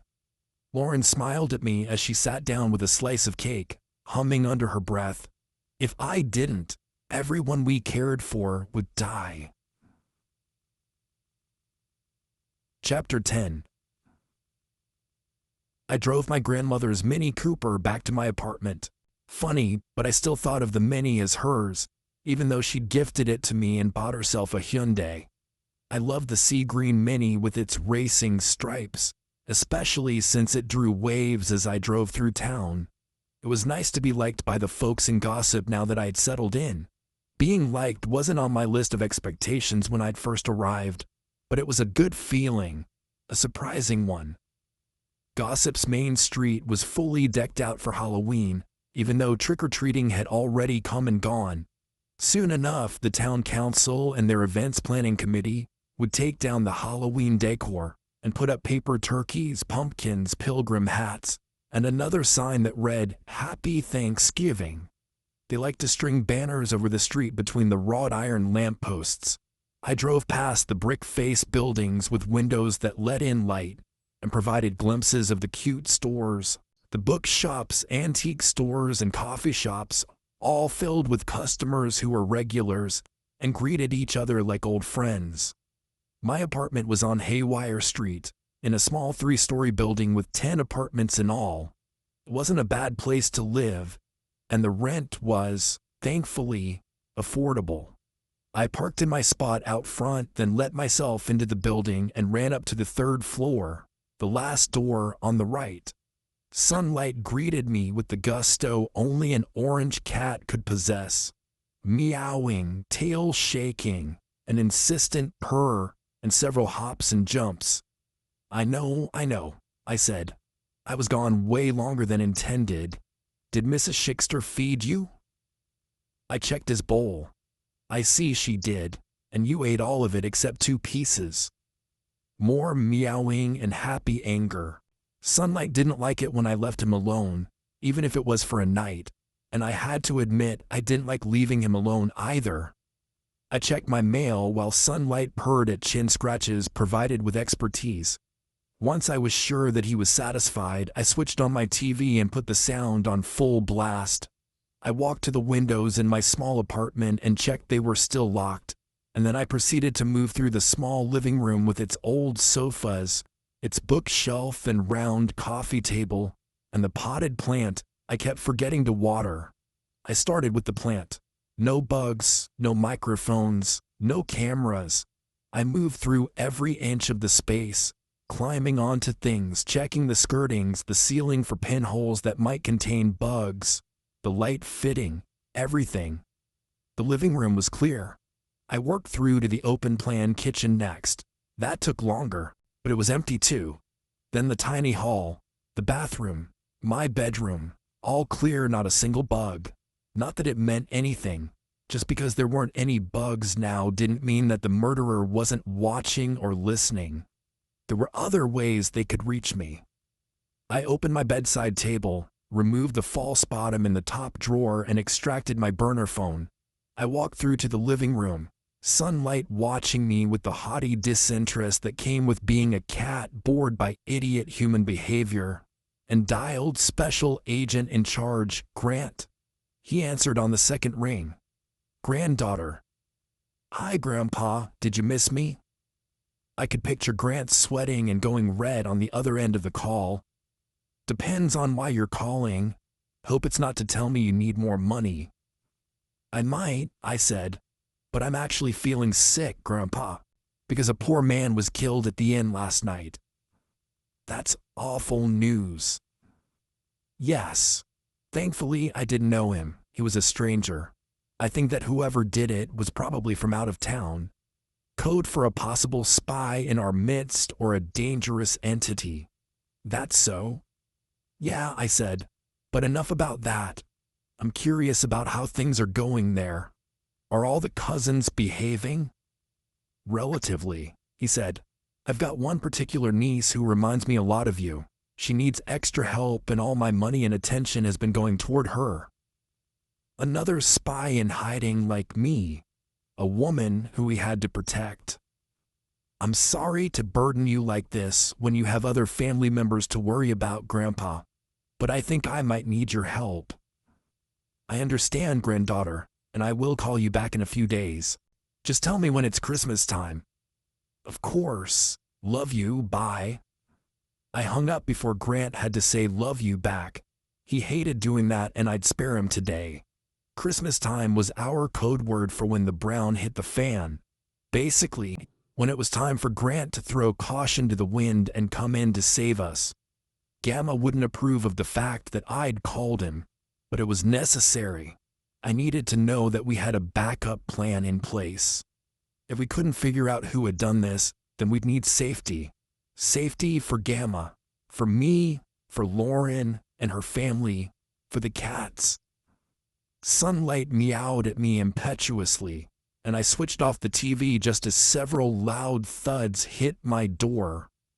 Sorry, Mrs. Schickster, I called. I turned it down. More thudding. I frowned, walking to the door. I peered through the peephole, but there was no one out there. What the? I placed my hand on my waistband and opened the door carefully. Edgar, the poet from the inn, lay on the floor. Mrs. Schickster was crouched over him, fanning his face.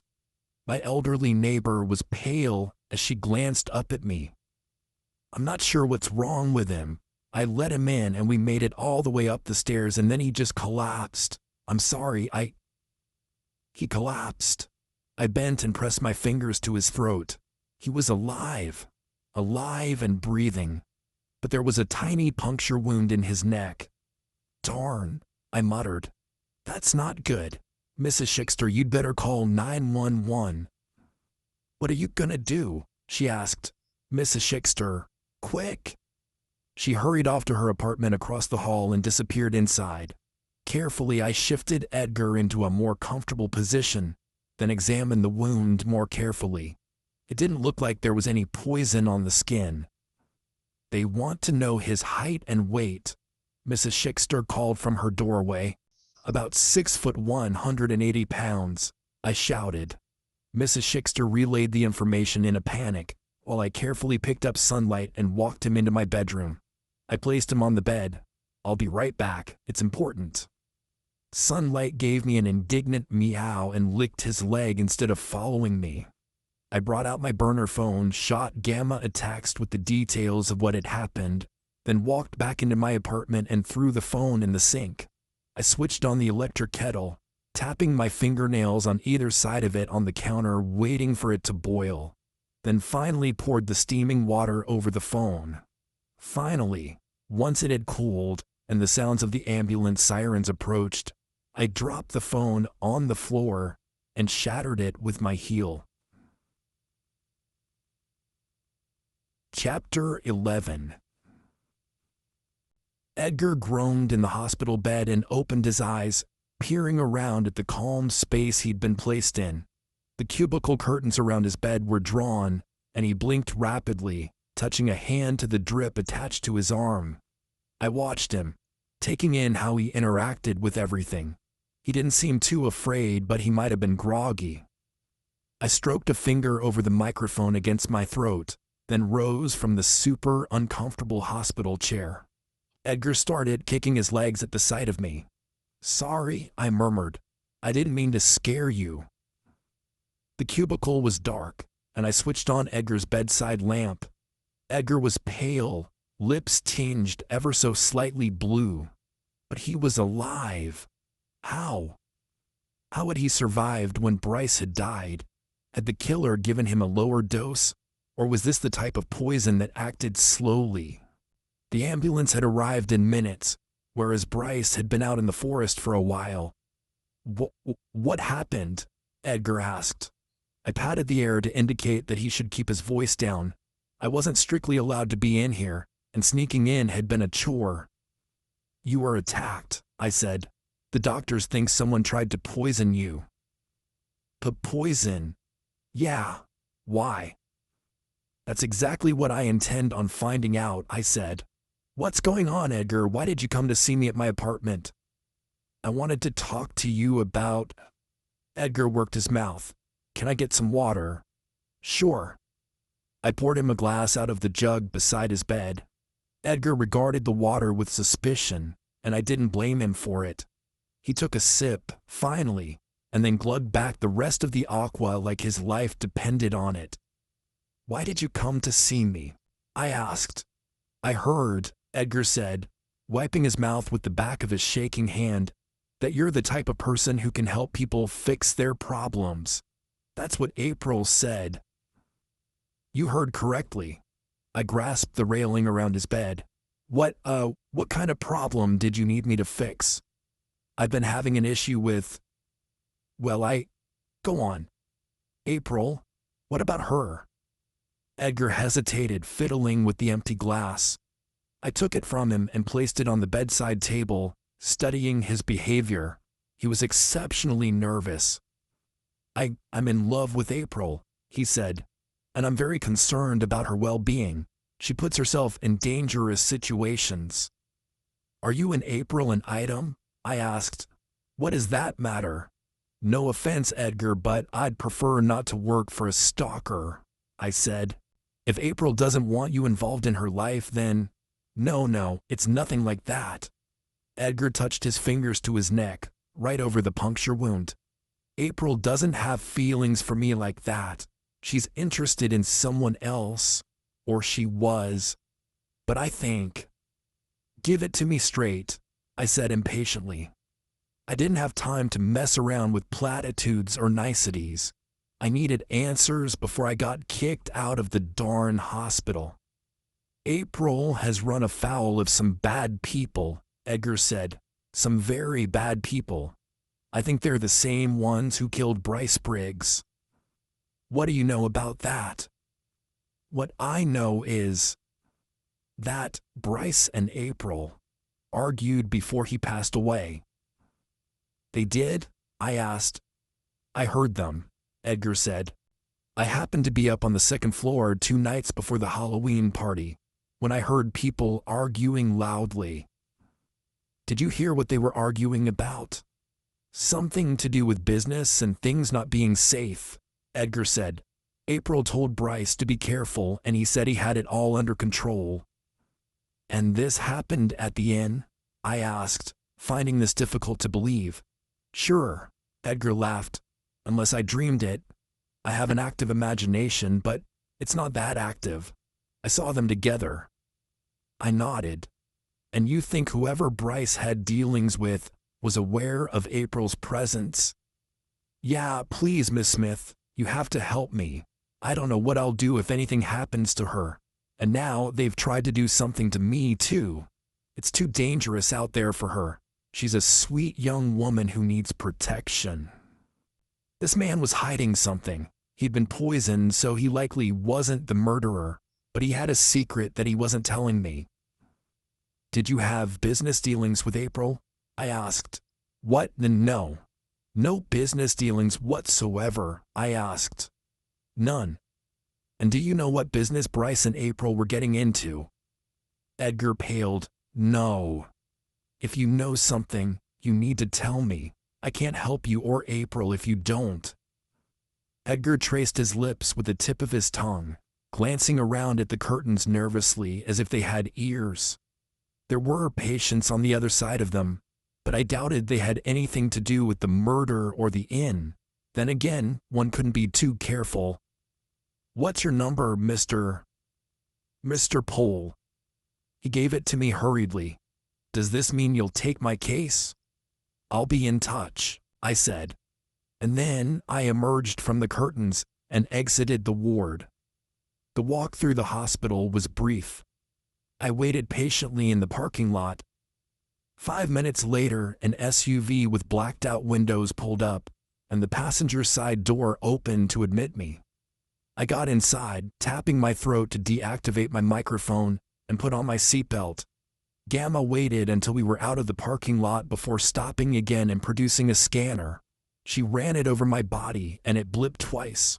Once for my microphone and once for the bud in my ear. Clean, she said. I nodded. Good, what do you think? He's hiding something. The business has to be something high risk. Moonshine isn't a thing anymore, right? Gamma laughed dryly. Drugs are. Huh? April Jones and Bryce dealing drugs. Both of them had come back to town recently and were dating, or they were in business together, or both. It was convoluted, and I wanted a clear path forward. Gamma drove me back toward my apartment. Did you sweep your apartment for listening devices? Does a bear. Charlotte. Sorry, I murmured. I'm annoyed. First Bryce is poisoned on the inn's grounds, and now this. Another man poisoned, this one right outside my apartment door.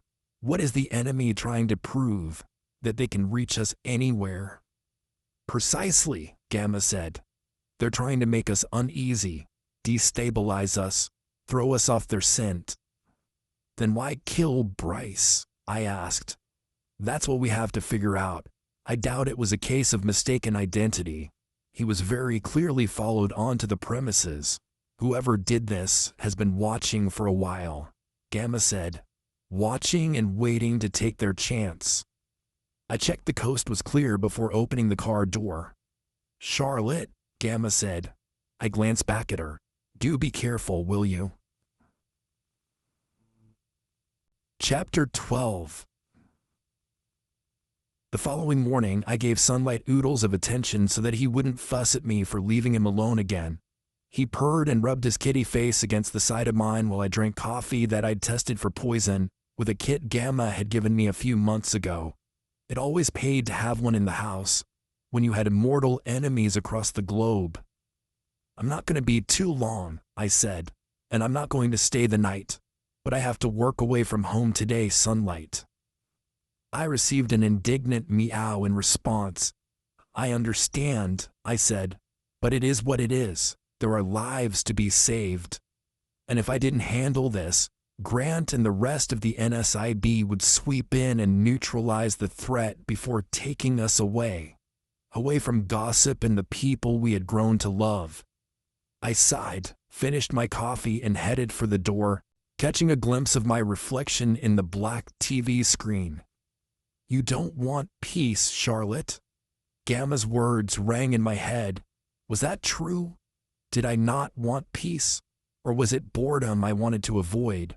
The fear of being useless when I had been a tool for the majority of my adult life.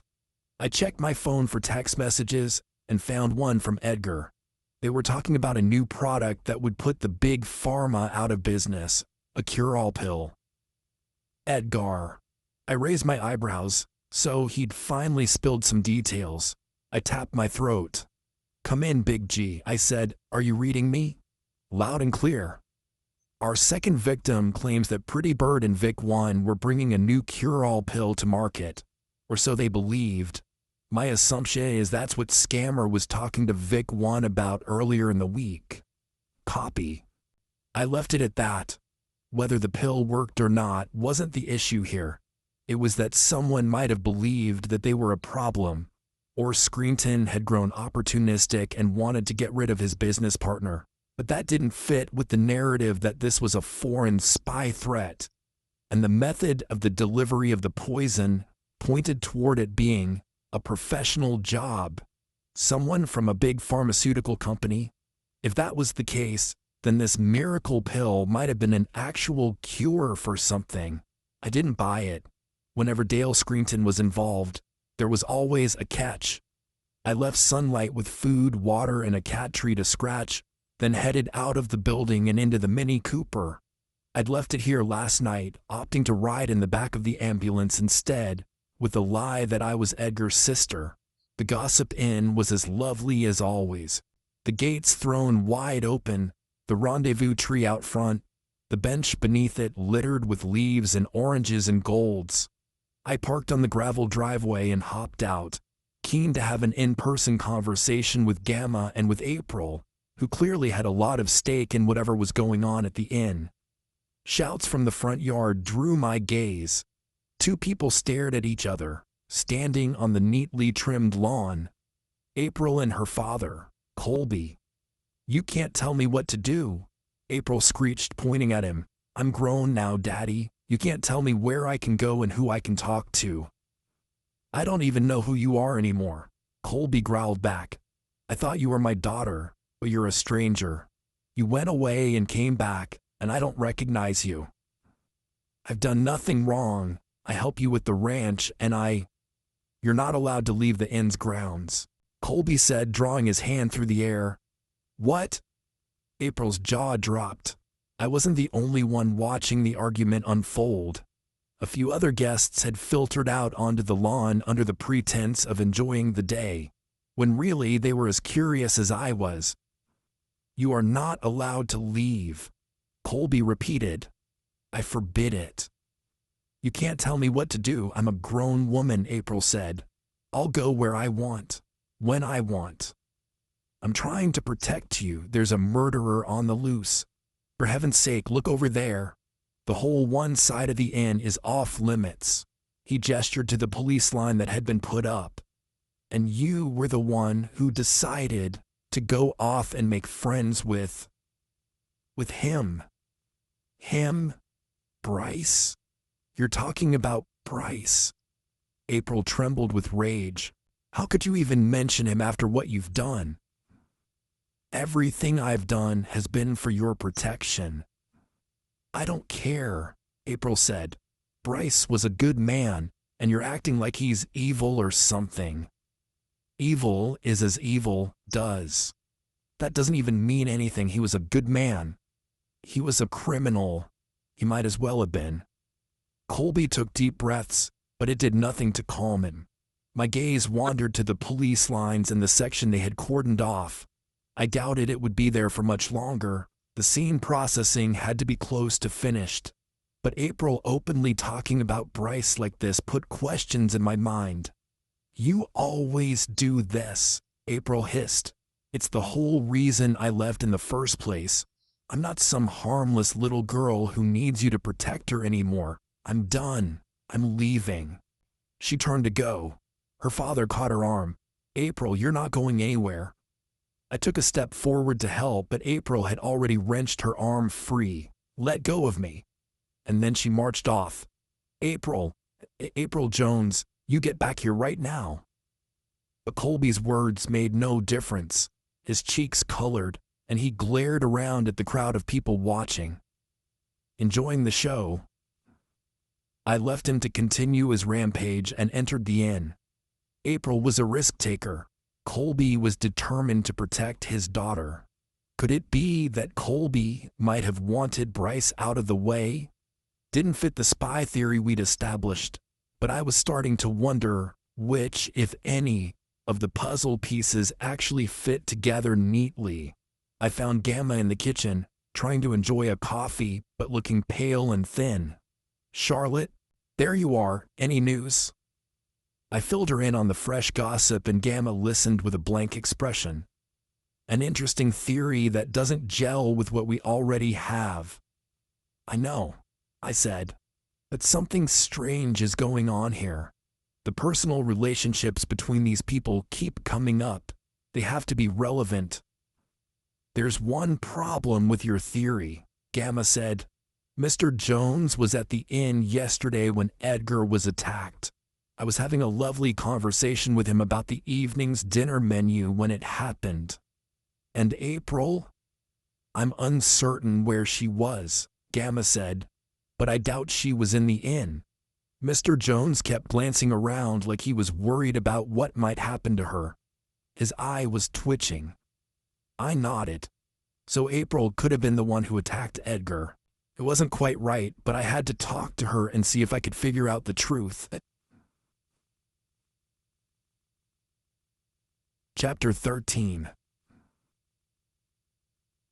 I tracked down my suspect to the salon on Ale Street and found her red-eyed, with her fingers on the table, ranting while the nail tech listened to her.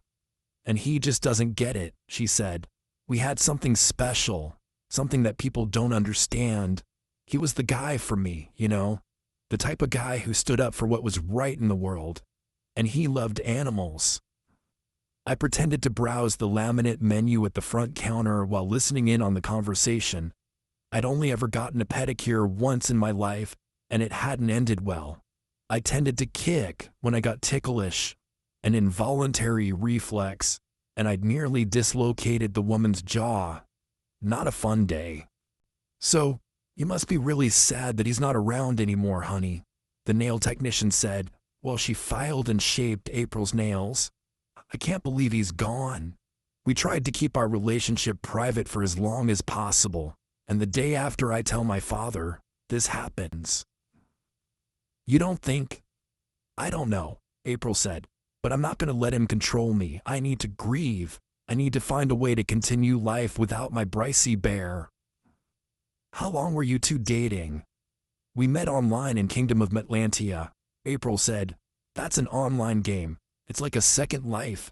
He was a knife philosopher paladin, and I was a rogue assassin archer. The two of us weren't meant to fall in love. We were from different parts of Metlantia, but our connection was just too strong. That's wild, the text said. raising tinted eyebrows. Right. It was so romantic, April continued. And it wasn't until we decided to start chatting IRL, that means in real life for non-gamer noobs, that I realized it was Bryce. As in, Bryce from high school, my ex. It was like it was meant to be, and can I help you, miss? The lady at the counter tapped manicured nails on the menu.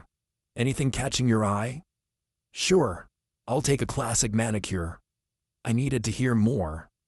The positive here was that I didn't have ticklish hands, so I wasn't likely to punch the nail technician in the face.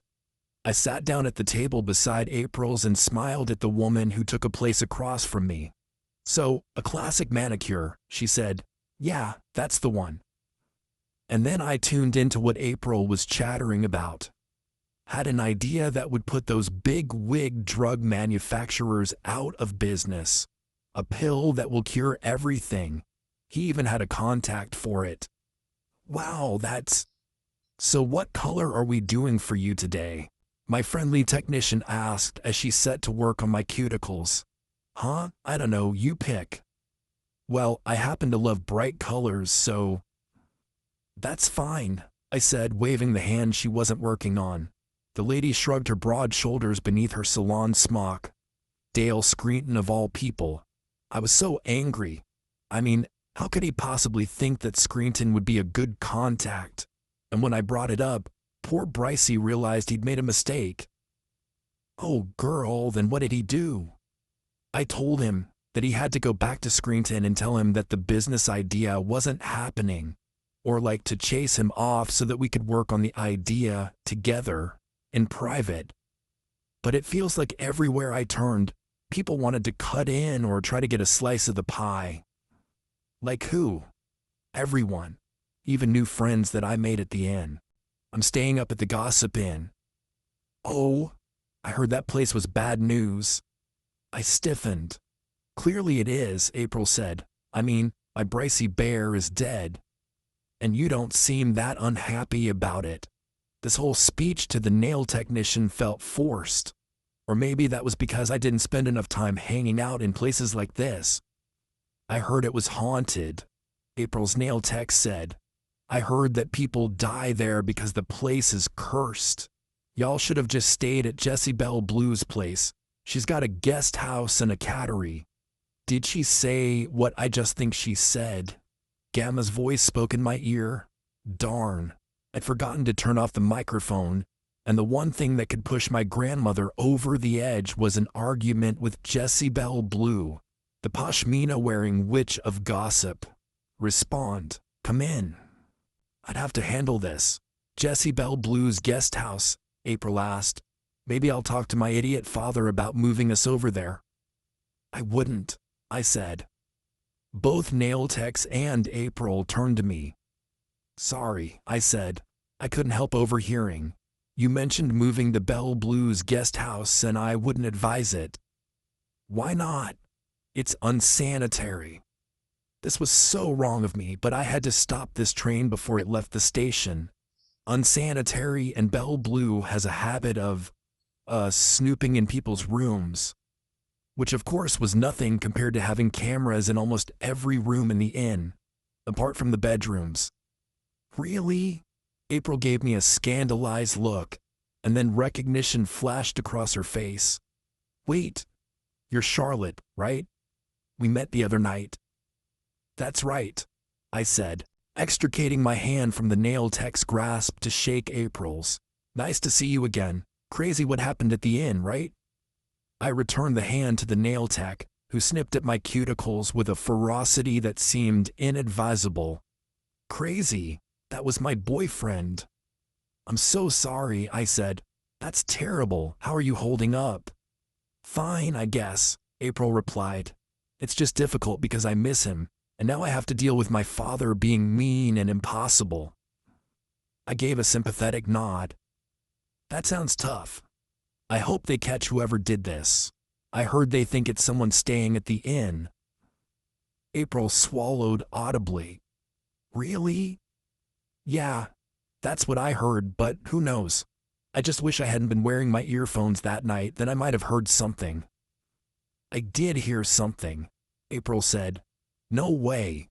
Yeah, I heard some banging downstairs, she said, but I didn't know what it was. It was around 10 at night, right after the party. Wow, that's crazy. April exhaled.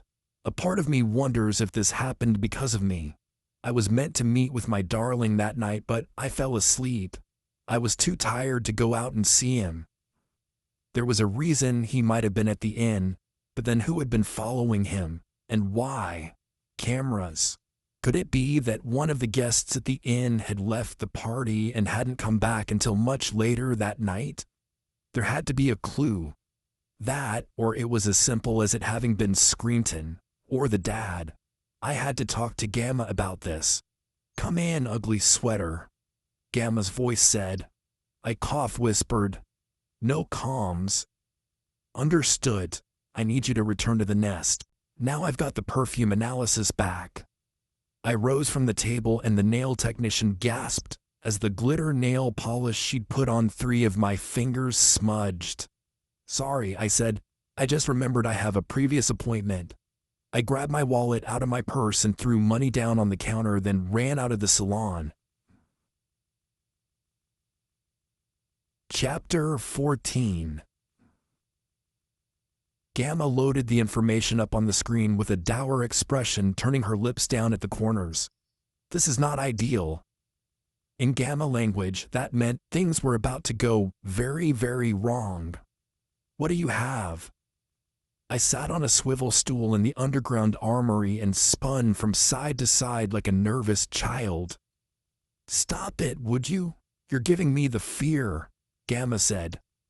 I stopped spinning and focused on the screen. My grandmother tapped her way through the report, reading it with interest. The atmosphere in the armory was tense. The mannequins that held our special armor, one set for her, one for me, and the shelves of weaponry, brought me comfort. Whatever happened, at least we were prepared. Sure, this armory and most of its contents were spectacularly illegal, but at least we were safe if everything went crazy. It's new, Gamma said. The poison. Correct, new. Some type of... More taps and sweeps of her fingers. Some type of mash-up between cyanide and tetrodotoxin. Chemically unique. This should be an impossibility. And that means... It was manufactured, Gamma said, her shoulders sinking. It's as we feared, Charlotte. This was not a simple murder. This was definitely committed by a spy. How strong is this poison? I asked. One of the strongest in the world, Gamma said. But Edgar didn't die. Cyanide can take up to 30 minutes to a couple of hours to kill a man. No, whatever this is, it's fast-acting, Gamma said. Then Edgar didn't get a dose of it, I said. His attacker hit him with something else. Darn it, I should have tried to get a sample. Not your fault, my grandmother said. How could you have known it would be a different substance? The point is, Charlotte, we do know now. This is a foreign entity trying to threaten or find us.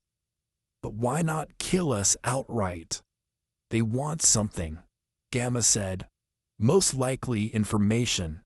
Information about the NSIB or our government. Or to torture me for my past transgressions against them. I folded my arms and let the gravity of the situation sink in. Gamma dismissed the report and placed a palm over her face as she took it in as well.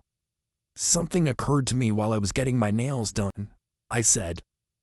Gamma's head snapped up and her gaze fixed on the 3 smudged nails. You and I have vastly different opinions about what constitutes getting one's nails done. I waved it away. I'll fix them later. But I thought about the alerts you received on the laptop. You said that there were 2 alerts and no camera footage for that section of the inn. Where was that section? Facing the adjacent road that continues out of Gossip, Gamma said. All right. I'm having the cameras repaired this evening. Toasty's coming. I didn't bother asking about the contact and why he was called Toasty. If 2 people entered and none left, then that means that either there's an external killer hiding on the inn's grounds, or we have a guest who left before the murderer and came back through that way. Interesting. April mentioned that she heard a commotion at 10 at night, I said. I'm not sure how far we can trust her, but it's worth checking out who left the inn. So far we have Screenton, April, Edgar, and Colby as suspects. Gamma nodded. I'll check the cameras, but I noticed something. There was a section of time where the cameras blacked out, likely just as the murderer tampered with my system. This was just before the single camera went out. Wait, so there was a full blackout and you didn't know? 0 alerts, Gamma said. 0. This was bad. This was seriously bad. What time did the blackout happen? I asked. Half an hour before midnight, and the 2 perimeter alerts went off.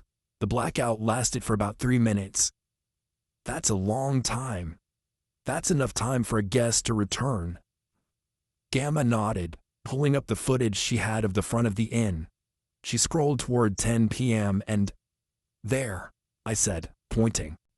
The front door opened and Colby Jones emerged, shuffling a pack of cigarettes from his pocket.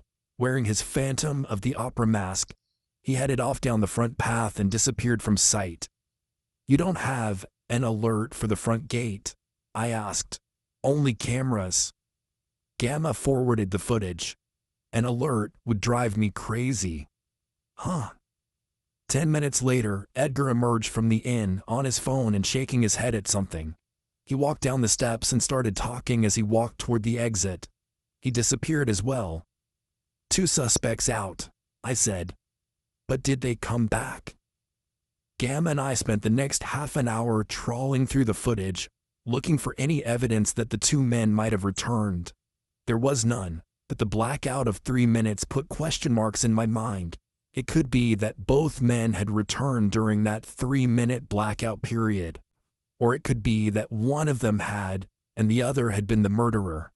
It seemed increasingly like April was innocent, even if her behavior was suspicious.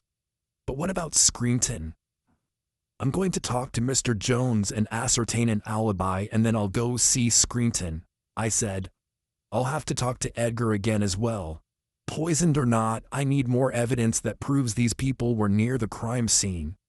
Yes, I'll do what I can to narrow down who might have created this poison. There will be a trail, Gamma said, and I rather enjoy following trails. I was glad that she had those resources, but I wanted to do the boots on the ground work and find who'd caused this problem. It was obvious that this was an enemy spy, but the clues weren't adding up. The claims about big pharmaceutical companies, the miracle pill, Screenton, and the love triangle between Edgar, April, and Bryce? Why even bother if you were a spy with a target? Even a foreign entity set on extracting information from Gamma would capture her and torture her rather than killing a random man first. Georgina, I said. She looked up from her holographic notes. What is it? I'm going to need to use it. Absolutely not. It warrants it, Georgina, I said. It's necessary. I didn't care that it was cheating. These are desperate times. My grandmother pressed her lips together. It's too forceful. We're the good guys. Sometimes you gotta fight fire with fire, I said. I assume you haven't forgotten what happened the last time we used it. I squared my shoulders. I want it, Georgina. My grandmother clicked her tongue. Such a bossy child, she said, then rose from her seat and walked to the silver rectangular podium that held her most prized equipment. I only have 1 dose. You'll have to use it wisely. I've got a target in mind. My grandmother swiped a finger over a depression on the side of the podium, and the top lifted with a pneumatic hiss, exposing the vial of blue liquid within. Chapter 15. There was nothing quite like carrying $500,000 worth of high-tech spy equipment in your pocket. My palms were slick with sweat as I made my way up to the second floor of the inn, careful where I stepped. If this vial fell out of my pocket and shattered, that would be a lot of money down the drain or down the carpet. I reached the second floor of the inn and walked up to Mr. Jones's room. He was in the mint room, which had a supremely peaceful vibe and was one of my favorites. I knocked on the door and waited, slipping my hand into my pocket to retrieve the syringe.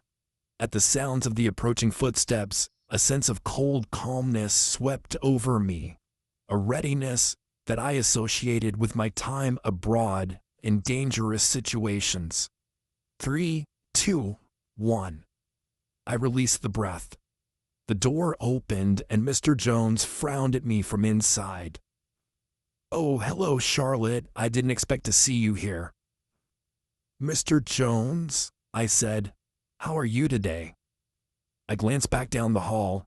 It was clear, but this would be easier if I could get an invitation into his room. Well, this isn't the best time," he said. "Darn. Do you mind if we talk for a second? In private? I met with your daughter today, and my daughter and I can discuss our issues without an audience or interference," he said. I smiled at him.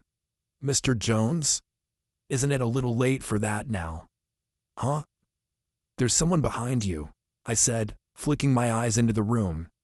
Jones frowned and looked back over his shoulder, and I took that moment to step toward him, bring the syringe up and stick it in his neck. I injected the contents rapidly and he let out a yelp.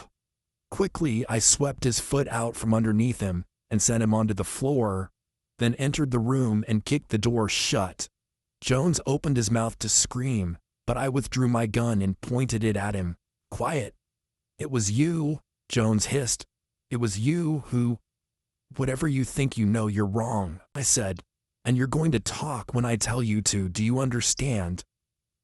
Jones nodded, his lips firmly closed. "I've injected you with a high-quality truth serum. It will take a minute to take effect. When it does, you will tell me the answers I want to know," I said. "And when the serum wears off in a half an hour, you will have no recollection of this conversation. Nod if you understand." He nodded. "As for why I'm doing this," I speared him with a gaze. "Because I want to make sure justice is served. Get up and sit in that armchair." There were 2 armchairs and a chaise lounge in the mint room. Mr. Jones scrambled up and went over to one of them, then lowered himself into it, wide-eyed. A haziness came over his expression, a sign that the serum had set in. I only had one shot at this. I had to ensure that Mr. Jones gave me an alibi and as much information about his whereabouts on the night of the murder as possible. "Mr. Jones, you can answer my questions verbally from now on," I said. "Do you understand?" "Yeah." "Did you murder Bryce Briggs?" "No, ma'am, I didn't." "Why did you leave the Gossip Inn at 10 o'clock on the evening of the Halloween party?" I asked. "Because I wanted to find Bryce and threaten him to stay away from my daughter." Mr. Jones answered mechanically. "I wanted to scare him a little." "Did you succeed in doing that?" I asked. "No, I didn't get to see him." "Why is that?" "Because when I arrived at his home in the trailer park, he was in the middle of a physical fight with another man," Mr. Jones said. "He was hollering and carrying on while he punched the guy in the stomach." "Who was he fighting with?" I asked. "It was Dale Screenton." "What did you do when you saw them fighting?" I asked. "Did you intervene?" "No, ma'am, I didn't intervene. I left them to it.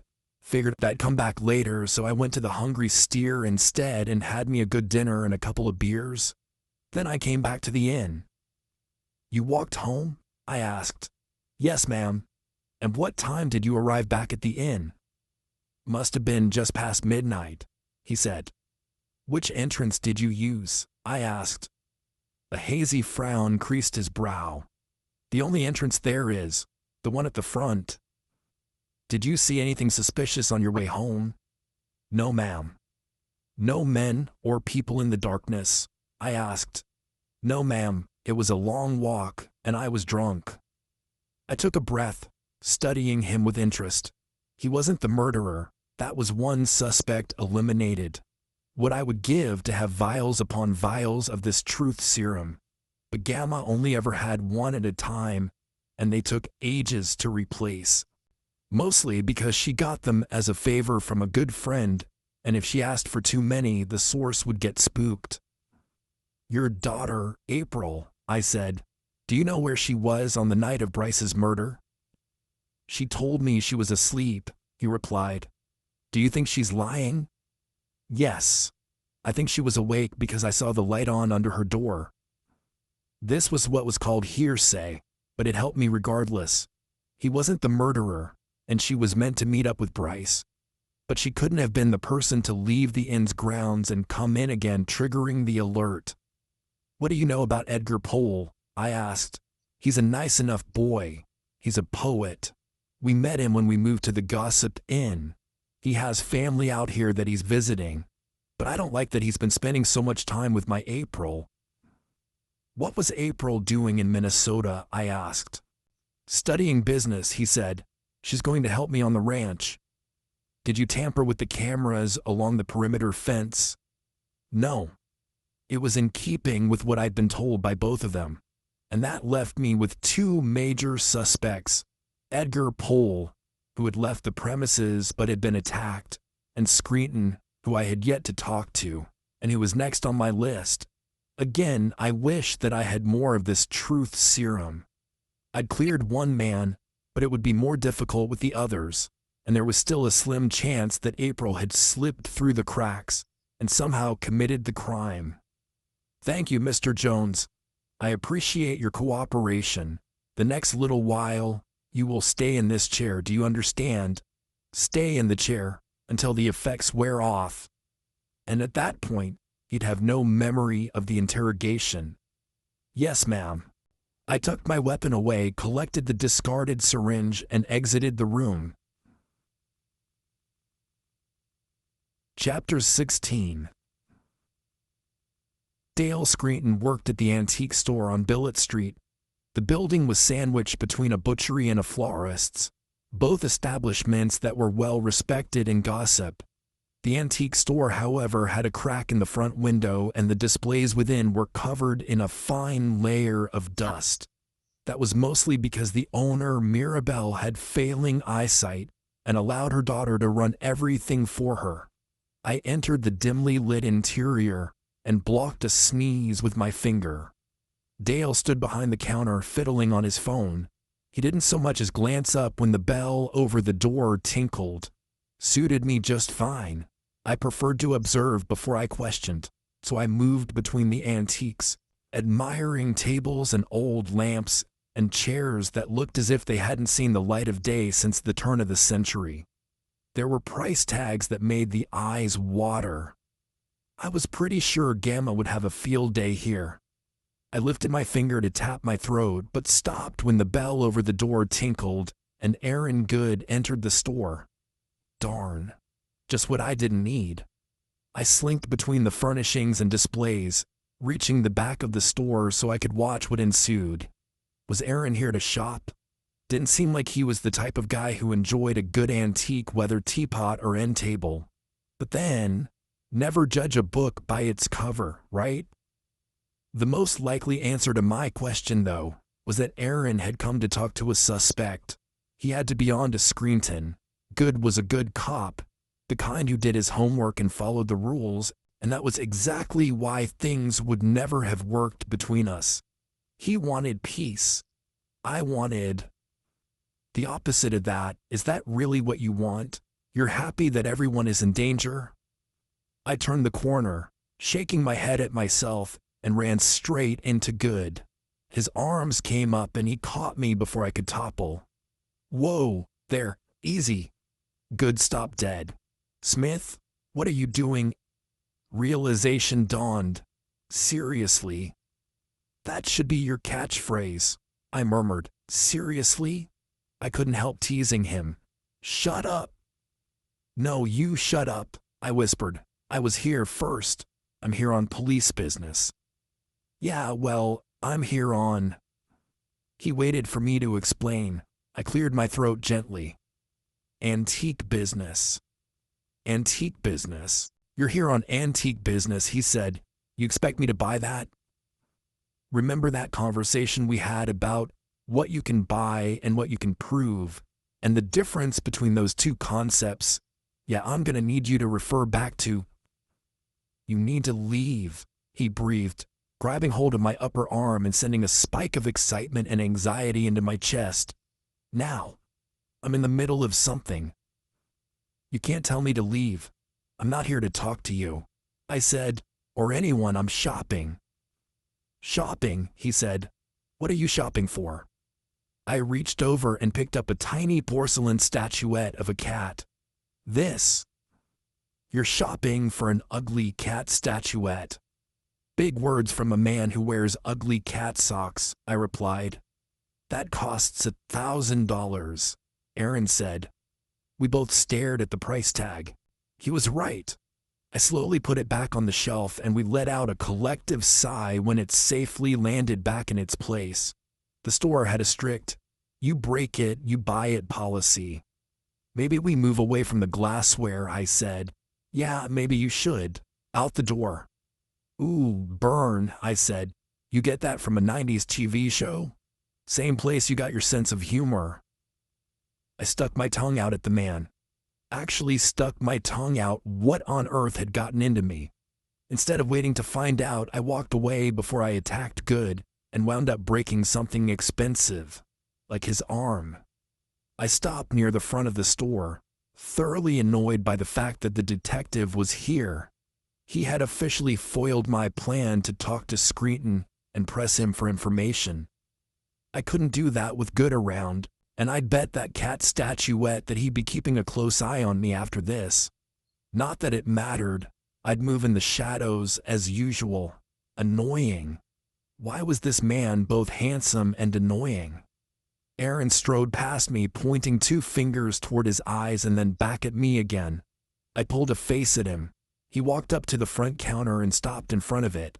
I feigned interest in a set of old books in the book bin.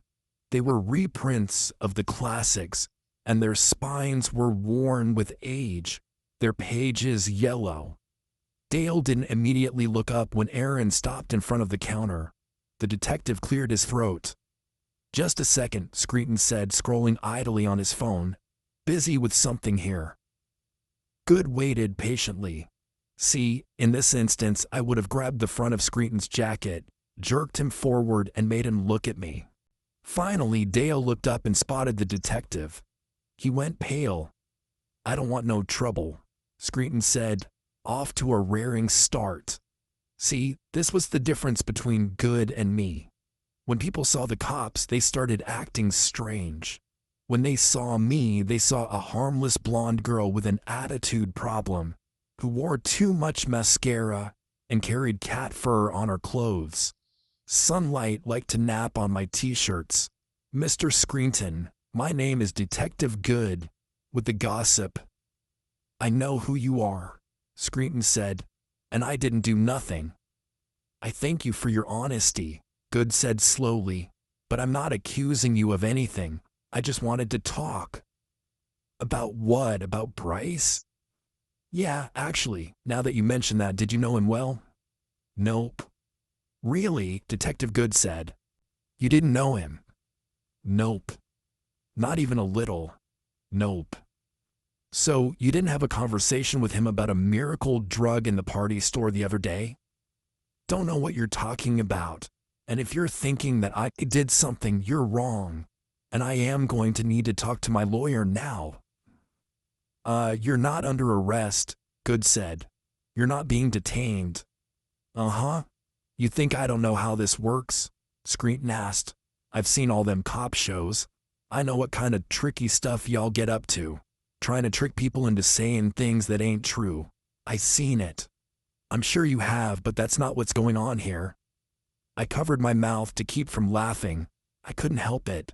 Poor Good. He didn't have the permission to whap this guy over the head, tie him up and question him. Look, like I said, don't want no trouble. If you could just answer a few of my questions, it would be really helpful. Look, son, we're trying to solve a murder here. Good was taking the fatherly route. A bold move since Screenton had more gray hair than he did. "I'm good." And then Screenton picked up his phone again. It slipped out of his hands and fell to the floor on the other side of the counter. Aaron bent to grab it for him, and in that moment Dale took his shot. He vaulted over the counter and made a run for it. Good straightened with the phone in hand. "What the... son? Really? Look, son." Good gave me a look of peak frustration before sprinting out of the door after his suspect. Chapter 17. I jogged out of the antique store and into the street, following the trail of destruction that Screenton had left in his wake. Things knocked over, including people who were gathering themselves and muttering. I caught a glimpse of Aaron darting around the corner and chased after him. After moving out of the Gossip Inn, I'd managed to get my exercise regimen under control, and I paced myself as I ran around the corner, taking steady breaths. It helped that I wasn't eating 5 cupcakes a day anymore. Good was gaining on his target, vaulting over trash cans and benches, yelling at him to stop. I followed them through the streets all the way onto Main Street, where the town council members were out decorating for Thanksgiving. Debbie and Jane, 2 members of Gamma's Grapevine, who were always at verbal war with each other, stood in the middle of the street unaware of their approaching doom. They held festive bunting and appeared to be arguing over who was going to hang it. Debbie tugged left, Jane tugged right, and Screenton ran right through the middle. The bunting snapped tight, and Screenton let out a scream as he tipped forward and collided with the street. Aaron was on him in a second, lifting him from the ground and lecturing him about having run off. I arrived just in time to overhear Good telling Jane and Debbie that he didn't need them to tie up the suspect in bunting. "Are you sure?" Jane asked, her blue eyeshadow catching the light. She lifted her bunting with eagerness. "Because Paul taught me how to tie one of those fisherman's knots. And I can hog-tie a man if necessary," Debbie added. "Debbie, where on earth did you learn that?" "You know I grew up on a ranch," Debbie replied haughtily. "My daddy taught me how to hog-tie before I could walk." "That doesn't sound like the truth. That's just... Charlotte? How are you, dear? I haven't seen you in weeks. Still fixing everybody's problems?" Jane asked. I smiled at her. "I try." "Well, pity you weren't here a couple of minutes ago when this idiot decided to run right through the Thanksgiving decorations," Debbie said. "Darn near gave me a heart attack. We all know it'll take more than that to take her down." Jane winked. Aaron and Screenton were off to one side, both red-faced, Screenton bleeding from a nasty cut on his chin. The detective looked as if he was in the middle of a lecture, but Dale wasn't running anymore. If only I could get in close and find out what they were talking about. "Absolute lunatic, if you ask me," Debbie said. "Always knew that boy was up to no good." Jane murmured her agreement. "You know, Charlotte, he's always coming up with one harebrained scheme or the other. This week it's a miracle pill. The week before that it was some pesticide that's non-toxic. He's a snake oil salesman, except he's not very good at it." Another noise from Jane in the affirmative. It was a long shot, but these two were part of the Grapevine. They might know something. "Any idea where he might have been on Halloween?" "Ooh, like that movie with the guy in the mask?" Jane asked. "No," Debbie said, the more practical one between the two of them. "I think she wants to know if he was near the inn. That's where Bryce Briggs died." Jane paled, her fingers moving to her lips. She'd colored the nails a similar shade to her eyelids, electric blue. "That's horrifying." "I heard he was causing trouble at Billy's bar," Debbie said. "They party late into the night there, the degenerates." I'd have to make a couple of calls and see if that was true, or what time he left if he was there. It was entirely possible that Screenton was the murderer. That, or I was missing something. I watched as Aaron sat Dale down on the sidewalk and a police car and an ambulance pulled up. I wasn't sure if Good was on to something with Screenton or if this was his last resort, but I was no closer to figuring out who had committed the crime and it frustrated me. Chapter 18. The following morning. Sunlight curled against me on the sofa while I worked on my laptop, going over case files for the second case I'd been working on recently. It had taken a back seat after everything that had happened at the Gossip Inn, but it was my hope that working on it would help clear my head. I'd struggled to sleep last night, and the minute I dropped off, nightmares had attacked. Images of the Gossip Inn derelict, the windows broken, the doors standing open, and the interior rotting and covered in a layer of dust. I wasn't one of those dream guru people, but the implication was pretty obvious. Figure it out or lose everything.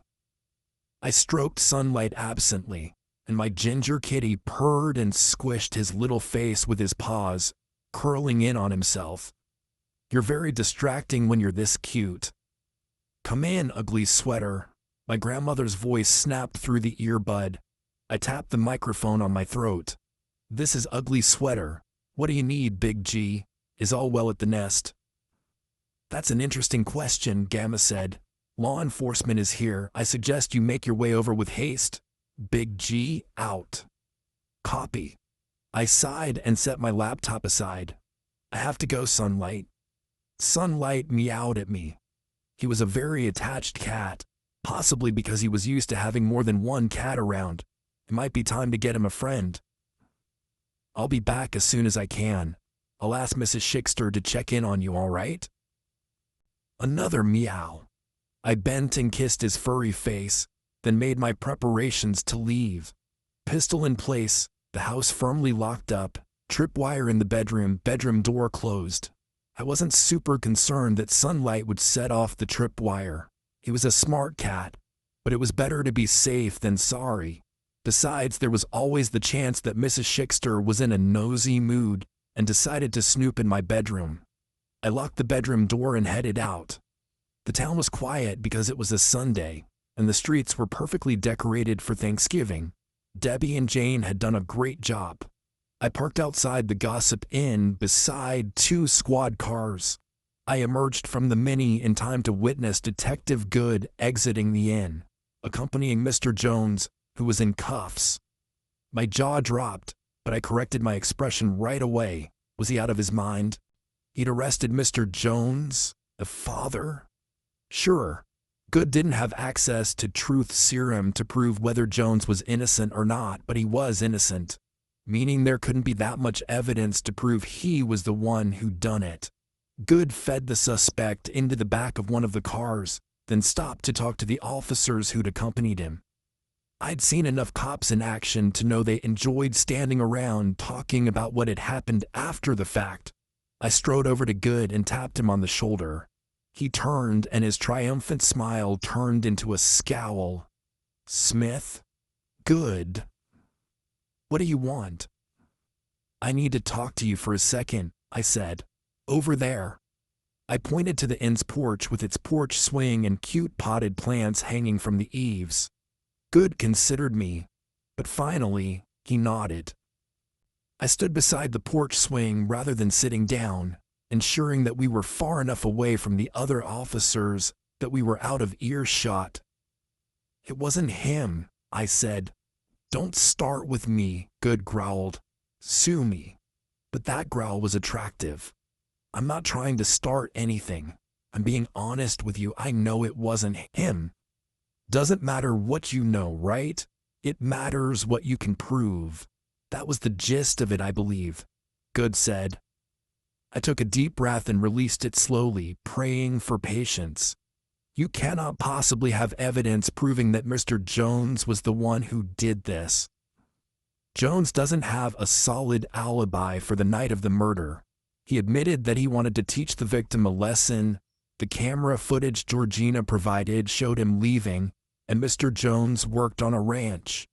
Georgina wouldn't have given him the information about her alerts because that would expose the type of technology she was working with, and how much of it she had.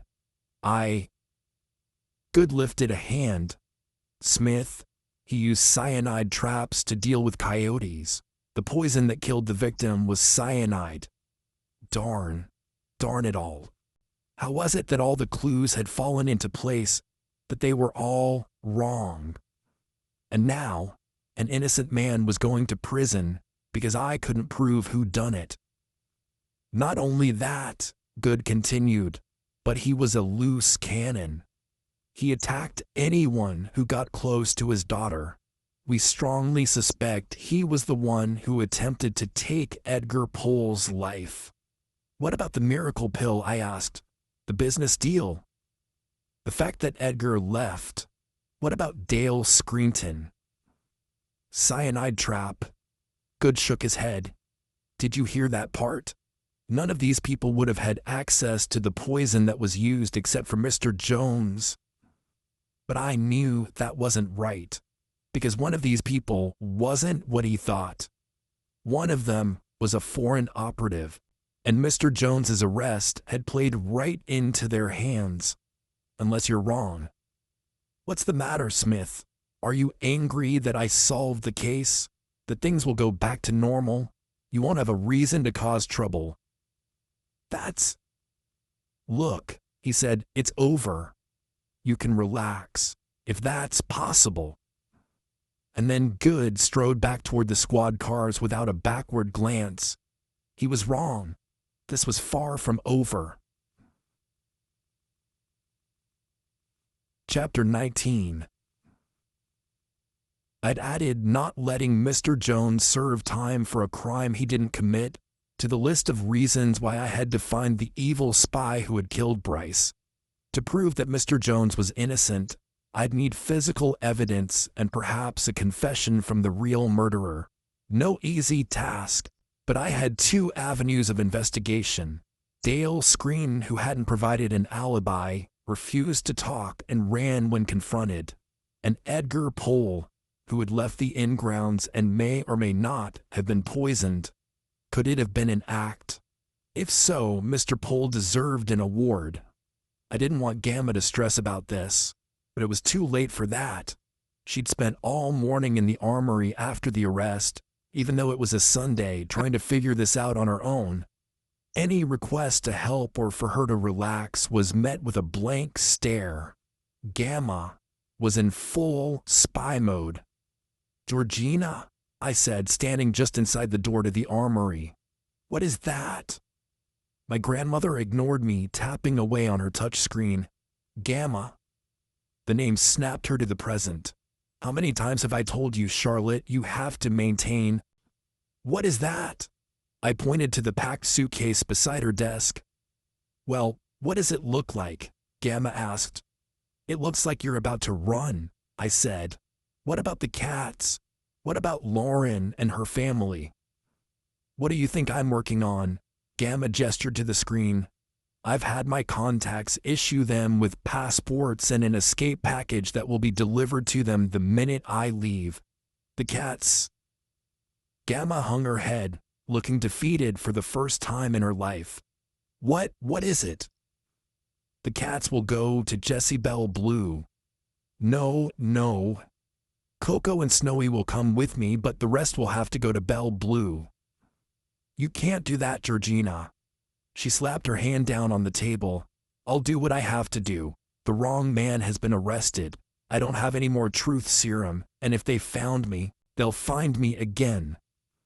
This could be someone working alone. It might not be what you think. You can't jump to conclusions.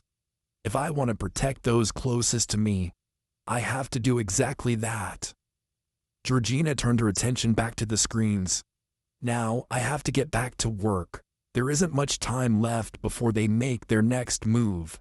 They're free to act as they wish now that the police have made an arrest, and there's less attention on the inn. If we can't find and interrogate the spy within the next 24 hours, a day and we leave, all of us, you included. I've already prepared your package, Charlotte. But my grandmother frowned at me. Isn't this what you wanted? You're bored in gossip. That's not fair, I said.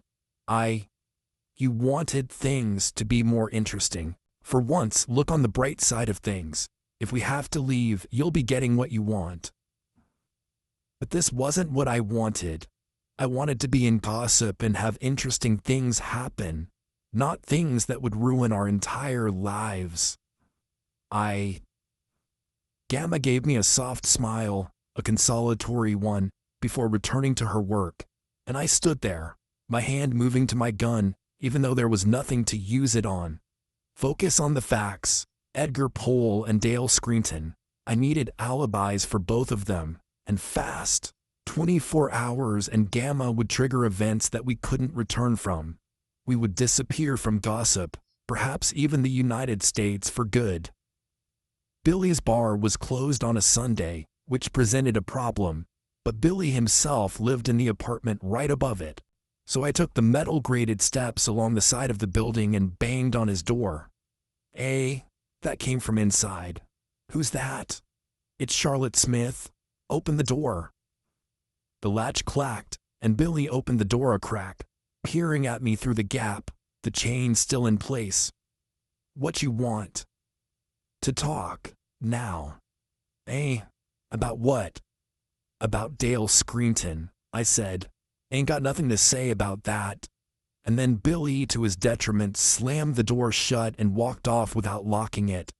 I banged on it one more time and waited. Suit yourself, I muttered, and then I took a step back, angled my shoulder toward the door and rammed into it. The door slapped open, the chain snapping off, and I strode into Billy's front hall. What the? Billy, overweight with luscious black chest hair that poked out from the top of his stained t-shirt, was flabbergasted. You crazy? I withdrew my gun and aimed at him. Crazy enough. Billy trembled and lifted his hands slowly. What do you want? Dale Screenton, I said. Was he at the bar on Halloween? Billy scrunched up his nose, thinking back. Yeah, he was there. He came to the Halloween party we was holding. What time did he leave? What do I look like, his keeper? I strode over to him and pressed the gun to his forehead. Billy went cross-eyed, looking at it. You look like a man who'd better remember. Billy whimpered. This might be a little extreme. Well, I was desperate. Obviously, I wasn't going to shoot Billy, but I had to get this information. I went to bed early, but Letitia might know. Call her now. Billy fumbled his phone out of his pocket and slipped twice, dialing her number. Finally, he lifted the phone to his ear. She's not answering. Give it time. Letitia. Letitia, hi. Billy squeaked, then cleared his throat. Nah, just coming down with something. I circled my free hand, urging him to hurry it up. Letitia, honey, did you see old Dale at the bar for the Halloween party? Yeah. About what time would you say he left? 1 a.m. You sure about that? Right. Because you had to have Jerry kick him out? Thanks, Letitia. Yeah. See you tomorrow. He hung up. I lifted the gun and tucked it away. I appreciate the cooperation. Tell anyone about this, and I'll be back. Got it? He nodded rapidly. I strode toward the exit. Hey, Billy called. I turned back and looked at him. What about my door? Right, I said. Get it repaired and send me the bill. I'll pay for it. Billy swallowed, nodding. And, next time I ask you for something, just answer the first time, all right? And I hurried down the steps toward the street. Dale was clear. That left 2 people. April, who had been in the inn at the time of the murder. Edgar, who was a victim. Chapter 20. The thunderstorm started on the drive back to the Gossip Inn. Water pelted down on the windshield, forcing me to take corners slowly. I still drove quicker than I should have. I was done playing by the rules, and I had less than a day to make sure nothing about our lives changed. Not the inn, the cats, the people, the town, or the lack of excitement. I'd been wrong to think that I needed more out of gossip. I had taken the good times for granted, and I wouldn't do that again. Come in, Big G. I'm en route to the nest. Ugh. Gamma's voice came in and cut out. Come in, Big G. Are you reading me? Static. My stomach flipped. Something had gone wrong. Why would our comms be scrambled? I hit the accelerator, skidding around the corner and nearly losing control. I entered the inn's grounds, my heart pounding, dark clouds rolling above the steepled roof and the spire that contained the attic. The lights were out, and the camera above the inn's front door wasn't on. I parked the Mini and leaped out, leaving the door open. Rain splattered down the back of my shirt, sending a shiver down my spine. The porch was empty, the swing still moving as if someone had been there moments before my arrival. I pressed my hands to the front doors and creaked them open. The foyer was silent, the chandelier unlit, the kitchen quiet. It was like I'd stepped into a nightmare. The urge to call out to Gamma or Lauren was intense. Instead, I reached up and tapped the microphone seated against my throat. The comms were scrambled, and if they cleared, I couldn't trust that the enemy wasn't listening in. Quietly, I moved to the grand staircase and started up it, keeping to the sides and moving over the squeaky steps. The enemy might have cut the power, but I had the advantage. I knew this inn and its secrets like the back of my hand. I shifted the gun from my left hand to my right and clicked off the safety. My first stop was April's room. The door was ajar. She wasn't inside. I descended the stairs carefully, moving to the first floor rooms. The only guests at the inn at the moment were April, her father who was in jail, and Edgar. His room was locked, but I forced it open in the same way that I'd done at Billy's place. There was no one inside, and the place was immaculately kept. I moved through it, turning things over and searching for what I needed. Anything that might prove that the vials were hidden underneath the bed, under the loose floorboard that Gamma had planned on fixing, but had never gotten around to. There were 3 of them, 3 vials of poison. I grabbed a Kleenex from the bedside table and removed them from their hiding place, with care, then pocketed them. The first part of the operation was complete. Edgar was the enemy. He'd clearly faked his own poisoning, used a different substance to throw us off the scent. But why murder Bryce in the first place? And where was April? I moved out of the room and into the kitten foster center.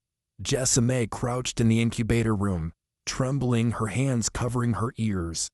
She spotted me, and I pressed a finger to my lips, showing her my gun. Jessa didn't ask questions, but pointed out the back door. "How many?" I murmured.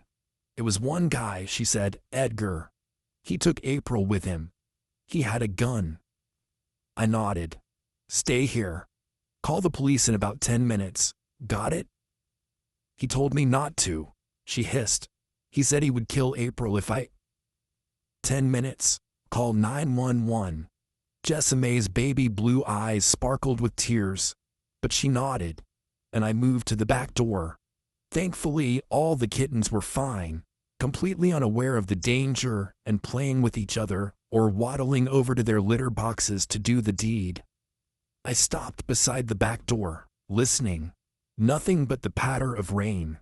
Either Edgar had taken April out into the forest or he'd been waylaid by my grandmother. Gamma would never allow him to hurt one of her guests, and she was a pro. He didn't stand a chance. But a kernel of doubt sat in my chest. Edgar was also a professional, a messy one. Whatever he was up to, he wouldn't get away with it. I cleared my mind, focusing on the task at hand. Save April, arrest Edgar, procure a confession, plant the poison on him. I exited the back door of the inn and shut it behind me. The winding gravel trail that ran past the basement doors was empty, but those doors were thrown wide open. I scanned the surroundings as I stalked toward them, crouching to check the darkness beneath the inn. There was no sound or movement, but that wasn't a guarantee of anything. Edgar could very well be down there with April biding his time, or he could have Gamma. Footsteps started in the basement, and I readied myself, aiming my sight at the basement entrance. Gamma emerged from the belly of the inn, fully kitted out in her armor and utility belt, and holding a Sig Sauer. "Well," she asked primly, "were you going to help me catch this cretin or not?" "Which way did he go?" "Out into the forest," she replied. "The basement doors?" "He tried and failed to gain entry to the armory. I had to wait for the armory's backup power generator to kick in before I could come out," she said. "The last I saw on cams was him heading out from in front of the basement and toward the crime scene. Gamma started off toward the forest without waiting for me." Chapter 21. "Edgar Pohl," Gamma said as we approached the tree line, the rain pounding down and the occasional flash of lightning punctuating the gray sky, "died a month ago." "When did you find out?" "Moments before the power tripped. Our spy covered his tracks effectively. He'd managed to quash any and all news of the guy's passing, but I had my friends look into it. Dark web hackers. I had them put up a bounty for any information on all the suspects." I blinked. "That's further than I thought you'd go." "Did you think you were the only one who was concerned, Charlotte? Did you think I would pack my suitcase needlessly?" I shook my head. "I thought you were distraught." "Let's hold off on any judgments about my temperament until we have him. I don't know his real name, only that he's not Edgar Pohl. He's a stand-in." The trees grew closer together around us. The canopy blocked out most of the rain, but the muted din of droplets hitting the leaves set the tone.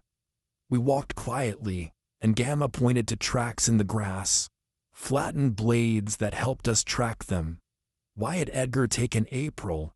If he was here to get rid of Gamma, then why kidnap April? Surely it couldn't be to do with the miracle pill or anything other than our presence at the inn. "Where's Lauren?" I murmured. She'd already gone home after breakfast. I let out a breath of relief but kept it as quiet as possible. A gentle whimpering came from nearby, followed by a man's low growl of irritation. Gamma and I separated, circling through the trees, keeping back and silent.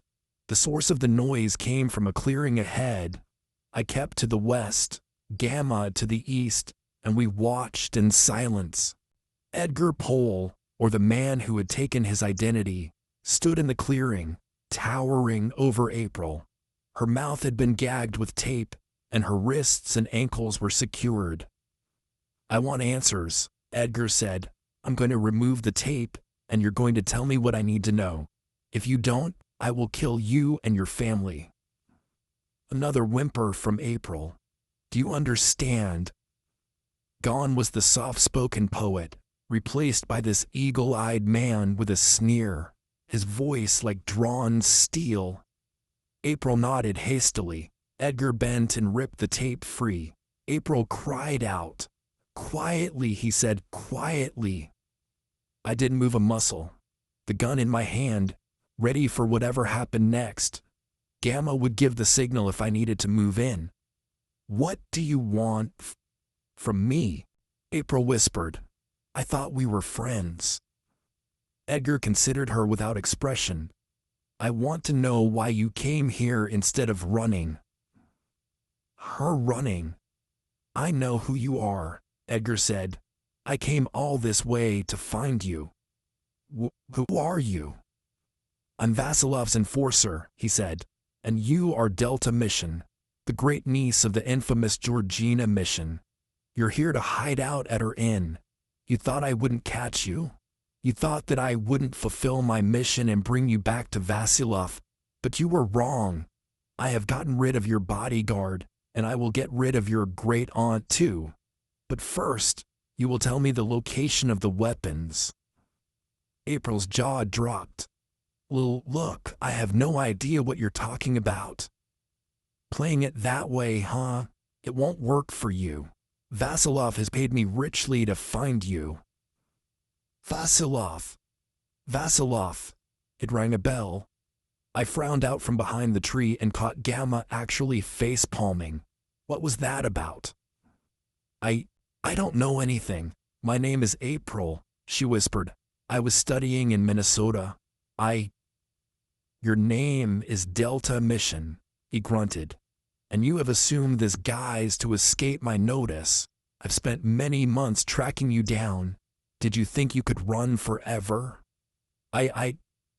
Tell me where the weapons are, Edgar said, removing a gun from inside his jacket.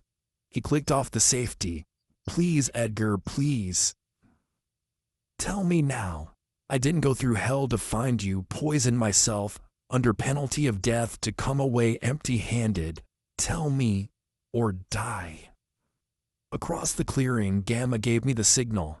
I aimed my gun at a tree to Edgar's left and fired a shot. He jumped, spinning toward me, and Gamma took that moment to emerge from between the trees, her weapon aimed at him.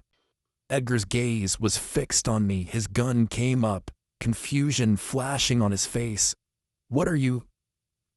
Gamma cocked her weapon back and whacked him on the back of the head. She pinched 2 fingers against a pressure point in his neck, and he tumbled like a sack of potatoes. I emerged from between the trees and removed the poison vials from my pocket. I placed them in Edgar's pocket at the same time as Gamma turned toward April. Hello, dear, she said. This man is crazy. We're not quite sure what he was thinking, but it's probably best that you tell the police that he's a madman. A madman, April said. Gamma reached into a pocket on her utility belt and produced a tiny syringe. Are you feeling all right? A little overwhelmed. Yes, she said. I've got something that will calm you down. Gamma gestured for me to cut April's bindings, which I did, and then rolled up her sleeve. This won't hurt even a little. It's just a shot of vitamin B12. And then she injected April in the upper arm.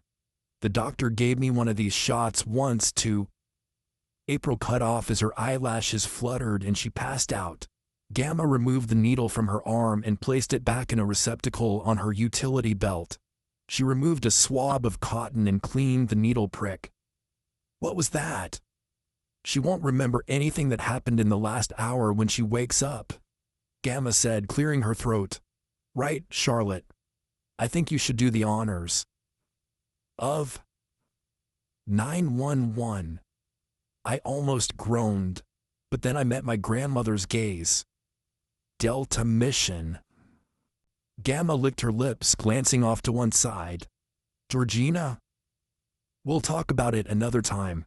Call the police, Charlotte. The sooner this fool is in custody, the sooner we can get back to normal life at the inn. She poked Edgar in the back. The man had got the wrong woman. He'd mixed up April with this Delta Mission woman and wound up here. What were the chances? Regardless, the crime was solved. Now, we just had to hope that this Vasilov guy didn't know where we were. I sighed as Gamma left for the inn and removed my phone from my pocket to make the call. Chapter 22. 1 week later.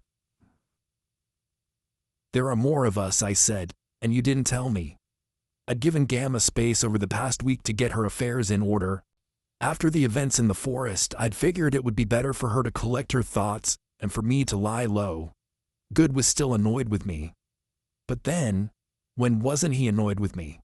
I was just lucky that Billy had kept his mouth shut and hadn't outed me for my unconventional method of information retrieval. And Special Agent in Charge Grant had needed time to hunt down Vasilov, capture him, and ensure that news of our whereabouts didn't make it out. Apparently, Edgar, his enforcer, hadn't reported back to him about being in gossip for fear that we would overhear his communications. Turned out being paranoid extended to our Russian spy counterparts. Good luck for us because our cover wasn't compromised. Edgar had managed to hack Gamma's cameras, scramble our comms, and cut the power. But he'd made a fatal mistake, tracking down the wrong woman. The NSIB had taken him from Aaron Good before he'd had a chance to be fully questioned, and we had it on good authority that Edgar had gotten mixed up because this Delta woman had been in Minnesota and friends with April. Georgina? I tapped my fingernails on the side of my coffee cup impatiently. Gamma sat at the kitchen table and didn't say anything. She stirred her spoon through her tea, then clinked it on the side of the fine china cup. Delta is my great-niece. She is the daughter of my niece, my sister's child. You had a sister? I had an aunt? I was incredulous. We were estranged. I didn't see that it was relevant to bring up something that you would not have the benefit of experiencing. Okay, I would have liked to, Charlotte, Gamma said. I would never keep something from you maliciously, but it was better that you didn't know. With the line of work we're in, loose ends tend to get tied up, if you catch my meaning. I nodded. Sure. I was aware that Delta had joined the NSIB, but I didn't know that she was in danger. I'm sure that was intentional on Grant's part. He wouldn't want me to get involved. Not that we could if we tried. Who knows where the girl is at this point? Did she join after I left? It seems that way, yes, Gamma said. So I have a first cousin once removed, Gamma said, and my niece is. Well, the last I heard, she's living in the Bahamas with a billionaire husband. Sounds like I chose the wrong life path. Gamma laughed softly. Oh, Charlotte, I'm sorry I didn't tell you. I understand why you didn't.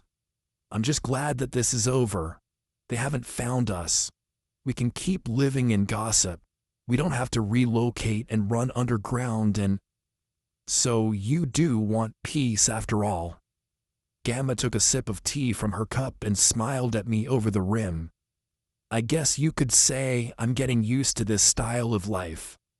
I'd had enough spycraft to last me a good couple of years at least, but the fact that someone had found us, even if it was by a freak accident, was scary enough as it was. I looked around the kitchen with its sparkling clean counters, its green walls and the clock ticking above the kitchen door, and smiled at Cocoa Puff and Snowy lying just outside the doorway. Leaving this place would never be an option for me. I would do whatever it took to stay in gossip with my friends and family. Gamma, I said, we can't give it up. Charlotte? For once, she didn't correct me for using her pet name. Gossip, the inn, the cats, we can't give this up, I said. I won't, no matter what. Gamma's blue eyes lit up. She extended a hand across the table and took mine.